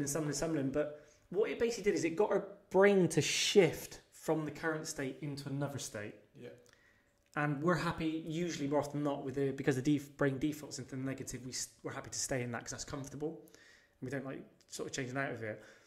And then what he did is he took her through a process like, within the space of 10 minutes, she's gone from literally being on suicide watch to smiling, laughing, joking, and finding the result for herself. Yeah. Not being fucking told. Not being told, that's your problem there, that's your diagnosis done. Yeah. GPs, the job they've got is insane. It's a revolving wheel of people coming in, coming out. I get scared when people... there's the levels of anxiety is just off the scale. Depression's off the scale. Now, there are reasons for this. Some of it mainly based down to the medical industry as well. Definitely, yeah. It's a business. Yeah, exactly. It's a business. Yeah. And when you go in and you go into a point, you've got 15 minutes, you're trying to diagnose someone. It's ridiculous. Crazy. Yeah, it's ridiculous. But I'm looking at thinking, right, are we using that as an excuse as a human race that, that's just, I've got anxiety, it's major anxiety, or is it because we don't want to know the truth? But a bit of both, I would say. Yeah, I mean, so this is the reason I dislike Tony Robbins, and dislike's probably the wrong word, but the reason I dislike Tony Robbins and David Goggins, people like this, is nothing to do with them. It's not their fault. It's because people believe that listening to them is enough to make a change. And it infuriates me. No way. I do all that. I listen to David Goggins and I listen to Tony Robbins and it really gets me up from like, and then what you do? It's like it's like a Viagra pill. You get a boner for 10 minutes and it's gone after, and you don't know how to get back. But then what do you do? And they're like, what do you mean? I'm like, you understand these things aren't for you to listen to, right? Yeah. The things they're telling you to do, you have to do. They're not. It's not for you to listen to. you shouldn't have to listen to them. They should tell you once, and you should write, right, I know how to make the changes, and you go away and do it. Like, the fact you keep listening to them, that's what I dislike about them. Well, because Tony Robbins and people should be saying, stop fucking listening to me. I'm telling you this. If you haven't gone away for a year and done what I told you in my first fucking episode, don't come to my next show. Because you're not welcome. You need to put it... And it's not... I don't dislike Tony Robbins. That's wrong to say. What I dislike the people who don't... Not everyone, but the people... I listen to that. That's not what it's about. That's not what it's for. Like, I mean, don't get me wrong. I'm sure Tony Robbins is running his hands together as well, making decent money, and is glad that people aren't listening. But I believe that what he's saying is... It can help people. David Goggins is another one. But I think I love Tony Robbins. I got like a different viewpoint on it. I think again is if you watch the process and watch what they go through. Like I've done that. I mean that was hard graft. Like I was tired as fuck going through this process, and they were jumping you around. So it's all about physiology, connection with the brain, getting all that neuro pathway, sort of all the rest of it. But it's the same process in terms of what Bruce Lee said. I'm more afraid of a man that does one kick 1,000 times than someone that does 1,000 kicks once. Of course, yeah, exactly. And it's that same process. People have to keep teaching themselves and running through that process. If you wanted to show me a punch combination, would I get it right first time? Probably not. You've got to keep at it. But people aren't willing to fucking do it because they're too lazy because of time. The Tony Robbins process is something you connect with and works for you. Yeah, and it's not for everyone now. Yeah, it's 100% not for everyone. Exactly. And I'm not like. But it doesn't matter who it is. You could have me, you could have you, you could have someone else. I mean, I always say to people, look, I'm going to give you a free 30-minute session because you might think I'm a prick at the end of it. And if you think I'm a prick at the end of it, let's shake hands, have a cuddle, and you can set off into the sunset because it's not for everyone. Yeah. But I always say to them, the one thing is, I don't care whether it's me, Wes, Matty, Graham, Wilf, whoever it fucking is, I don't care, is you have to stick to it. Yeah, exactly. You stick to that and you see it through. And it's not when you get to... I've had some people where it's like 2-3 sessions, and I say I don't coach any longer than 8 sessions.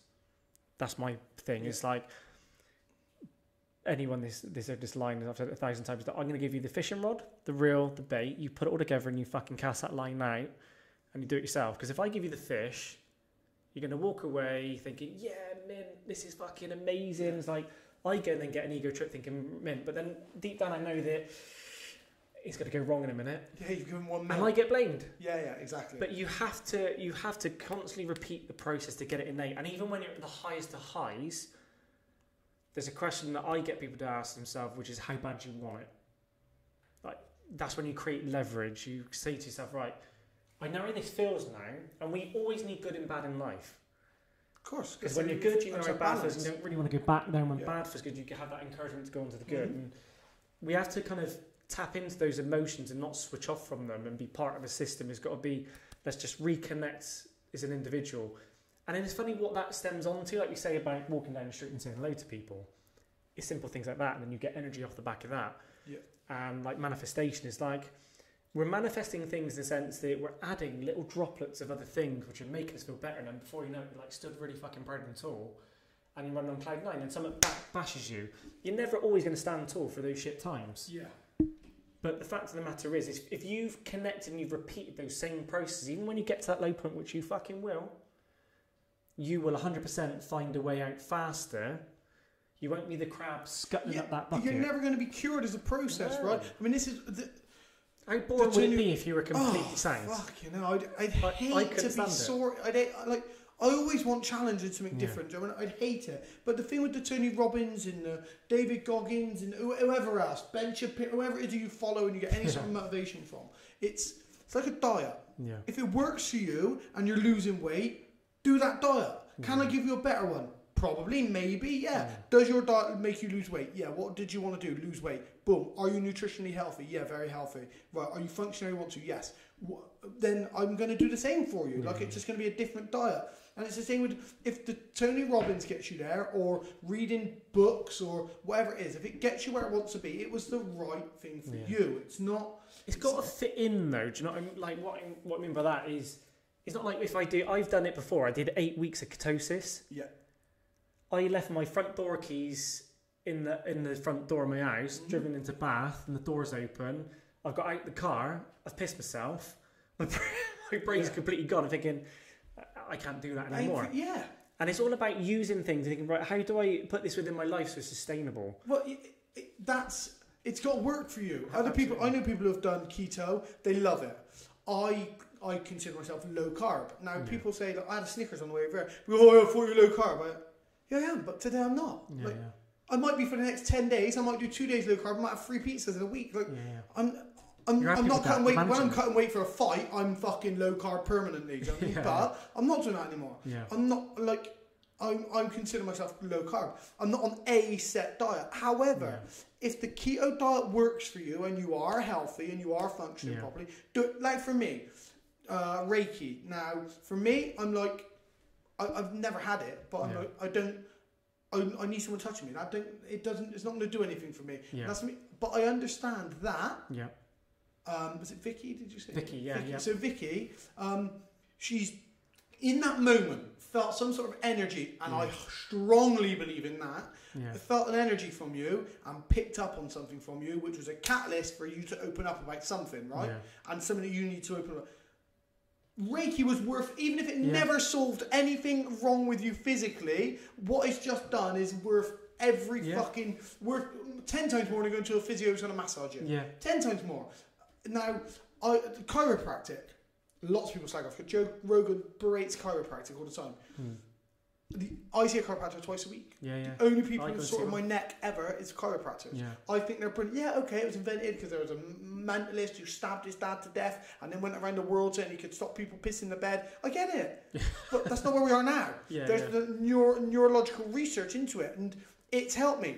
All the times I've had really bad injuries in my neck, chiropractic has helped me. I also know I've got a physio who I go and see. Tash, who's a massage therapist, is probably the best I've had in the world anywhere. She's phenomenal.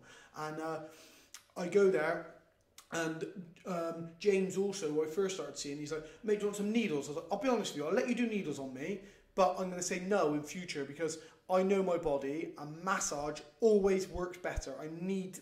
She said, well, let's do... He did the needles on me, came out next week, so what do you think? I said, massage. Now, I know for a fact Reiki won't work for me as well physically as massage will. Because I know my body. I know I've done everything, right? But I might go into a Reiki session one day and it just picks up on that one thing that I needed to clear my... Everything, if it is working for you, everything has got its place. You can't just dismiss... you can't just dismiss all these things. This is why I would never dismiss Tony Robbins, right? And he's getting it hard today, Tony Robbins. Why I wouldn't dismiss it? Because if it fucking works for you, and it's fucking worked for you, 100%. If it works for you, do that. Do that. Don't listen to somebody else. Don't listen to David Goggins and dismiss Tony Robbins. Listen to both if you need to. If something's working for you, do that. So my the life coach that I use is through the Tony Robbins Foundation. Is it Madness training thing, whatever it is anyway. And because I like reading, like more often than not, it's not physically reading, it's more on the audio books when I'm on the go, and it just makes life easier. And I'll listen to certain books thinking, right, I need to listen to this. So I'll listen to it, I'm going for it thinking, this is fucking boring, I'm not getting anything from it. But my head's telling me I need to see it through to the end. And I did that on like 2 or 3 books, and on one of them was called Ikigai. And I struggled to listen to that first of all, but I thought that's probably because there's too many things. So I listened to that second time and thought, I get it now. There's a couple of books I was listening to, more financially sort of minded books. I was like, nah, not really getting this, not really getting this. And she said to me, Ryan, what are you going to get if you see that through, knowing that you're not listening to it and you're not really enjoying it? And I said, well, nothing. And she just paused. I went, yeah, okay, you made me feel like a bit of a prick now, but I get what you're saying. And she said, sometimes you don't need all of that. You do it because you feel like you need to, and you create pressure on yourself to do it. But also, sometimes self-help isn't somebody else telling you. Isn't a book. Right? Sometimes self-help is recognising, this ain't what I need. This ain't what I need to stop. I genuinely believe it more often than not as well, and I'll get laughed at this by most people. We know the answers to most things. We just don't want to face it. Yeah, exactly. And I kind of find that, like with books now, is I might pay for a book and think, do you know what, that's drawn me in, I get that. And I'll gravitate towards it and I listen to it. And I won't be the type of person where I'll read a book once. I'll read that book 2 or 3 times, or I'll skip to things thinking, I want to understand that a little bit more because I want that to stay in there. And it's the 1,000 kick thing, like the Bruce Lee thing, is if you repeat that process and get those things that you want, she can do. Yeah. That's not one martial art. No, exactly. It's a conglomerate of martial arts that he's taken the good, the bad, or whatever he feels is efficient for that martial art and created what you want. And you'll agree with it, I believe, is you take what you believe from different parts and build what is right for you, individually. You can't force the issue and be someone else and then be a fake. Yeah, one of the first things I say to my students with jiu-jitsu, I say to them all the time, is the only thing different between me and you, I kept coming for 22 years. Yeah. There's nothing. I'm not gifted. I'm not, do you know what I mean? I'm not a standout. I wasn't born to do this. There's none of those things. And when I first started, there was hardly any jiu-jitsu. I went to jiu-jitsu clubs and I knew nobody. No one in my family does jiu-jitsu. Nobody in my family has ever competed in any martial art. Yeah. I didn't know people at judo. I went on my own to judo classes and I kept going. I went to jiu-jitsu classes and I kept going. When I was in Brazil, I got subbed 13 times a day on my first day in Brazil with the Gracies, at Gracie Barra. Went away, went back the next day, got subbed 13 times again. Counting them. What the fuck am I counting how many times I got subbed for? Went back again. And one of the guys come with me, he's like, man, if you keep not trying, you'll always get subbed. He said, you have to try. And I just thought, he's right. If I'm there trying not to be subbed, I'm not actually trying to sub someone. And all that happened was from that day, I kept going. That's why I am 20 years better than you. Yeah. Now, it might be the fact that in 5 years' time, you can beat me because it didn't take you 20 years to get, but you just got to keep coming. Yeah.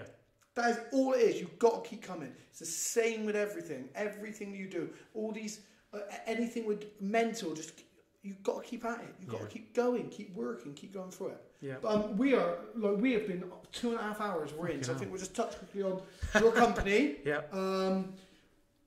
What's it called? What it does? What are your hopes for it? Yeah. So it's called Mind Excellence, mainly because the name's kind of twofold really. So it's sort of shortened as me, and if you kind of see the logo, I've done it as me with the full stop. Yeah. Because I believe is you can look at other people for answers, but it stops with me. Yeah. So let's look inside. Yeah. And obviously mind excellence because I want an excellent mind. So you can't have a perfect mind. I don't believe in that. Yeah. There's no such thing as perfectionism because you'll be constantly looking for it. Yeah. And is he evolving constantly? Yeah, absolutely. Yeah. You can't beat the race. You've got to kind of just try and keep up with it and keep it as excellent as you can do. And I guess sorry to cut you off. I guess an excellent mind is one that can adapt to everything that gets thrown at it. Yeah. Not a perfect mind. Yeah, it's never going to be perfect because it's going to be perfect for this scenario at this time. When something changes, it needs to be able to change, right? Absolutely, right. Yeah. Absolutely. And like with the logo thing, it's like the me thing is, if you look closely to the me logo, so there's a circle with a gap at the top, is to make sure you look out and back in on yourself. So take a step back and think, could I have done anything different? It's not to say you've done anything wrong, but could you look at that quickly and think, I did that wrong? And would you be then willing to apologise for that mistake, or would you be willing to say, no, I was right?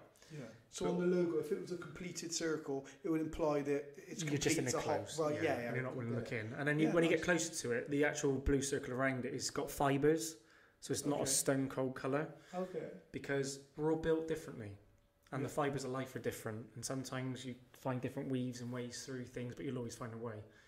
Yeah. So we put it together, but.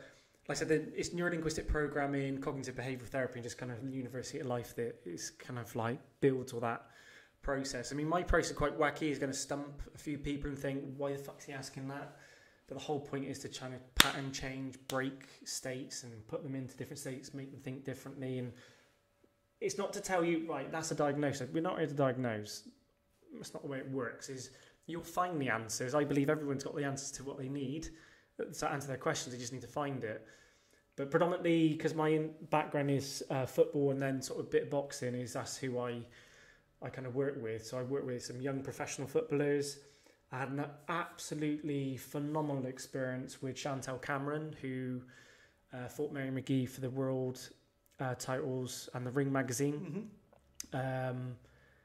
And you know, the best experience of that for me is I went to Manchester. I'm friends with Jamie Moore, one of the boxing coaches, and I love his coaching style. I've always loved his coaching style, and I went up to see him, went to watch him be part of it and stuff. And the thing for me, right, and I'm going to big women up massively now, and I think all men need to understand just how fucking powerful and unique they are, mentally and emotionally, what they have to deal with. And I was like watching their process, and I was thinking, this woman needs to diet down for fight weight. Now, I've tried doing that before. I know how hard it is. And her menstrual cycles in the middle of that fucking diet down. I'm thinking, how the fuck do you do that? Yeah. You can't control any bloating or water retention or whatever it is. And it gave me a completely different perspective on like women in general, if I'm honest with you. It kind of made me think... Well, women as athletes, having coached a fair few women all the way up to professional fight, from amateur all the way up to professional, and competitive jiu-jitsu, whatever, they have lots to do with it. I mean, if you take any woman, mid-20s, let's say, or early 20s, mid-20s, you've not got long before the question comes into mind about family. Do I want a family? So you immediately, you have a point in their career that is compromised straight away. Do I put everything on the back burner, including the want of family and relationship, for this to fight in this instance? Or do I know that I have a small window of opportunity and I am going to want to be a mother? Now, they're not things that we have to worry about, isn't it? No, it is a crazy sacrifice for women. There's a smaller window for them, as we don't have to carry, we don't have to think of the impact it has on our body. But you know what it did for me more than anything? It's not just the privilege of being able to support her in her journey. Was actually what I did back home. Because then I looked at my daughter's 7, I'm thinking, I want to understand about periods. I was listening to an audiobook on periods. But then I can understand not only my daughter to try and support her in the best way, but to support my wife. And that's the one thing I love about the coaching is, like, I'll always be learning. I don't know the answer to everything, but I'm willing to learn, and I'm willing to share that learning with other people. And I don't think there's any better job you can do. Like, I've done financial services for 18 years, and I can cross over with the two. But it's, so most of it is like the visualization with players and stuff, and then couples, which I find really fascinating as well. Yeah, I mean, listen, I'm not qualified to tell you how to be a coach or how to be a better coach. And I wouldn't dare to. That's not why I've spoke to you. Do you know what I mean? I just, I think I can recognise good values and good traits within people who are in this industry, because A, I've worked with people who do what you do, and B, I've worked as a coach and been coached myself. And I think everything you have and possess are all attributes that are very positive and what I would look for in being coached with someone. You know, that your openness, your willingness to learn, accept, grow, but also your ability to stamp on authority and say, no, shut the fuck up a minute. This is wrong. This is that awkward moment where I don't know whether I should take that fucking compliment. So I come on you to say yes. No, listen, I'm not. You wouldn't get one if it, like, for me, it would never be bullshit or anything, and I wouldn't sell it for a podcast because of my integrity with people listening. But people who I coach listen to these, never like, oh, you fucking kissed his ass. That's never going to happen, Joey. I never. So no, I think it's something that I'll be recommending. Listen, I suffered massively, I think, with, no matter, I did loads of work on NLP, CBT, psychocybernetics, hypnotism, everything when I was fighting, and I lost at least 4 really high profile fights through psychological issues. Now, I don't know what they were. I would go into a fight, and I was having my fight, and one of them, I took the guy down, and the ref's gone, oh, the commentator's gone, Wes in a bad position, that guillotine looks tight. And I was like, well, if you did guillotine, what's he fucking on about? So Wes Merchant Show. I was like, what the fuck what is he watching here? Next minute I got north-south choked. Like, why am I listening to what the commentator said? Another one, I fought a guy, and I'm fighting him, and literally as I'm stood there moving, about to jab him, I was thinking about what I was going to get shopping the next day. Because I've been cutting weight, I was thinking about what I was going to eat. And I was like, so many factors have to come together in that small window of opportunity. Like, why was I distracted? And I can't answer. I don't know why. I don't know where I was mentally. The beauty of it, though, Wes, is like, you're never going to be in control all the time. We just accept it with grace. Yeah, and I mean, I wish at the time I'd have been speaking to someone like yourself, because I assumed I knew the answers because I was so into it. But I maybe needed someone like you to just notice that I was to say to me, like, Wes, you're a bit over fucking confident here. You got to figure it out. Remember, you're going to get distracted in there. Things could be, and then it might have just been the thing that just, it's a little bit of arrogance thinking I knew it. So I I can't advocate for working with someone like yourself highly enough, and I'll be saying it to my fighters, and I'll be telling them to contact you. I have people I work with now I think should contact you, and I'll speak to them, and definitely it's worth trying, because I don't think there's any bad, even if you don't click, there's no bad. There's going to be nothing bad can come out of you working with somebody, having spoke to you, I appreciate that. Mate, it was a pleasure. I enjoyed it. We could have chat for hours. And I think it won't be long. A couple of months we'll be back on again, talking again. 100%. I think, because I do some of these, and some of them I just think, they're just conversations we just need to keep having. Where can people find out about you, follow you, the stuff that you do on Instagram or whatever? Yeah, so I can't remember the Instagram name, but it's just if you just type pretty good, proper businessman. Just Mind Excellence, and the website is www.mindexcellence.co.uk. So Mind Excellence on everything. Your Facebook and Instagram. Instagram. I think there's 2 Facebook accounts. So one technically mine, so I didn't know how to set it up. Add them both anyway. So, they're all on there anyway. Wicked, mate. Thank you very much. Sound. And we'll catch up again. Cheers, Raz. How was that, mate? Mate, that was amazing. Painless? Fucking awesome. Good. Mate, it just felt really relaxed. That's how I like. No, that's cool, man. My podcast to go, because, like I said earlier, I don't give a fuck about the audience. Do you know what I mean? Like, it's not. Well, they either listen to it or they don't. Well, if I'm having a conversation with you and I'm enjoying my conversation. Because I was like, fuck me, right? Even spoke about his business. You might be sat there thinking, no, mate. But I couldn't not. It's nice not to have an agenda. Yeah, like exactly. Just a free flow. It's mint. Yeah, exactly. So that's why I was like, fuck it, we just got to keep going. I really enjoyed it. And also, close. like, look, turn off if you don't like it. I'll never know. You can tell me if you want. It's not going to make a difference to me. It's your last name, B-O-Y-D. Yeah, that's the one, yeah. Like, you do what you want to fucking do. That's not what I do them. I do them.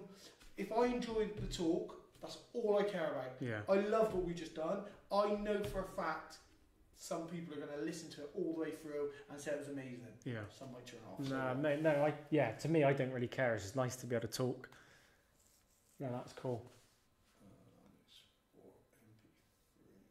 Just gotta get it all exported now. No, that's fine. Just so that we've got it all, and then when I get home, look, I'll get it all sorted and I'll upload it. I'll upload it later on tonight. That's same, mate. Was it what you wanted to get out, mate? There was nothing. Mate, I had no agenda. Like for me, it's just nice to talk to people that like-minded. Like I always find this, like, you could talk to some people and they get so fucking offended when you're saying something. It's like, well, I'm not like I love everyone. I like.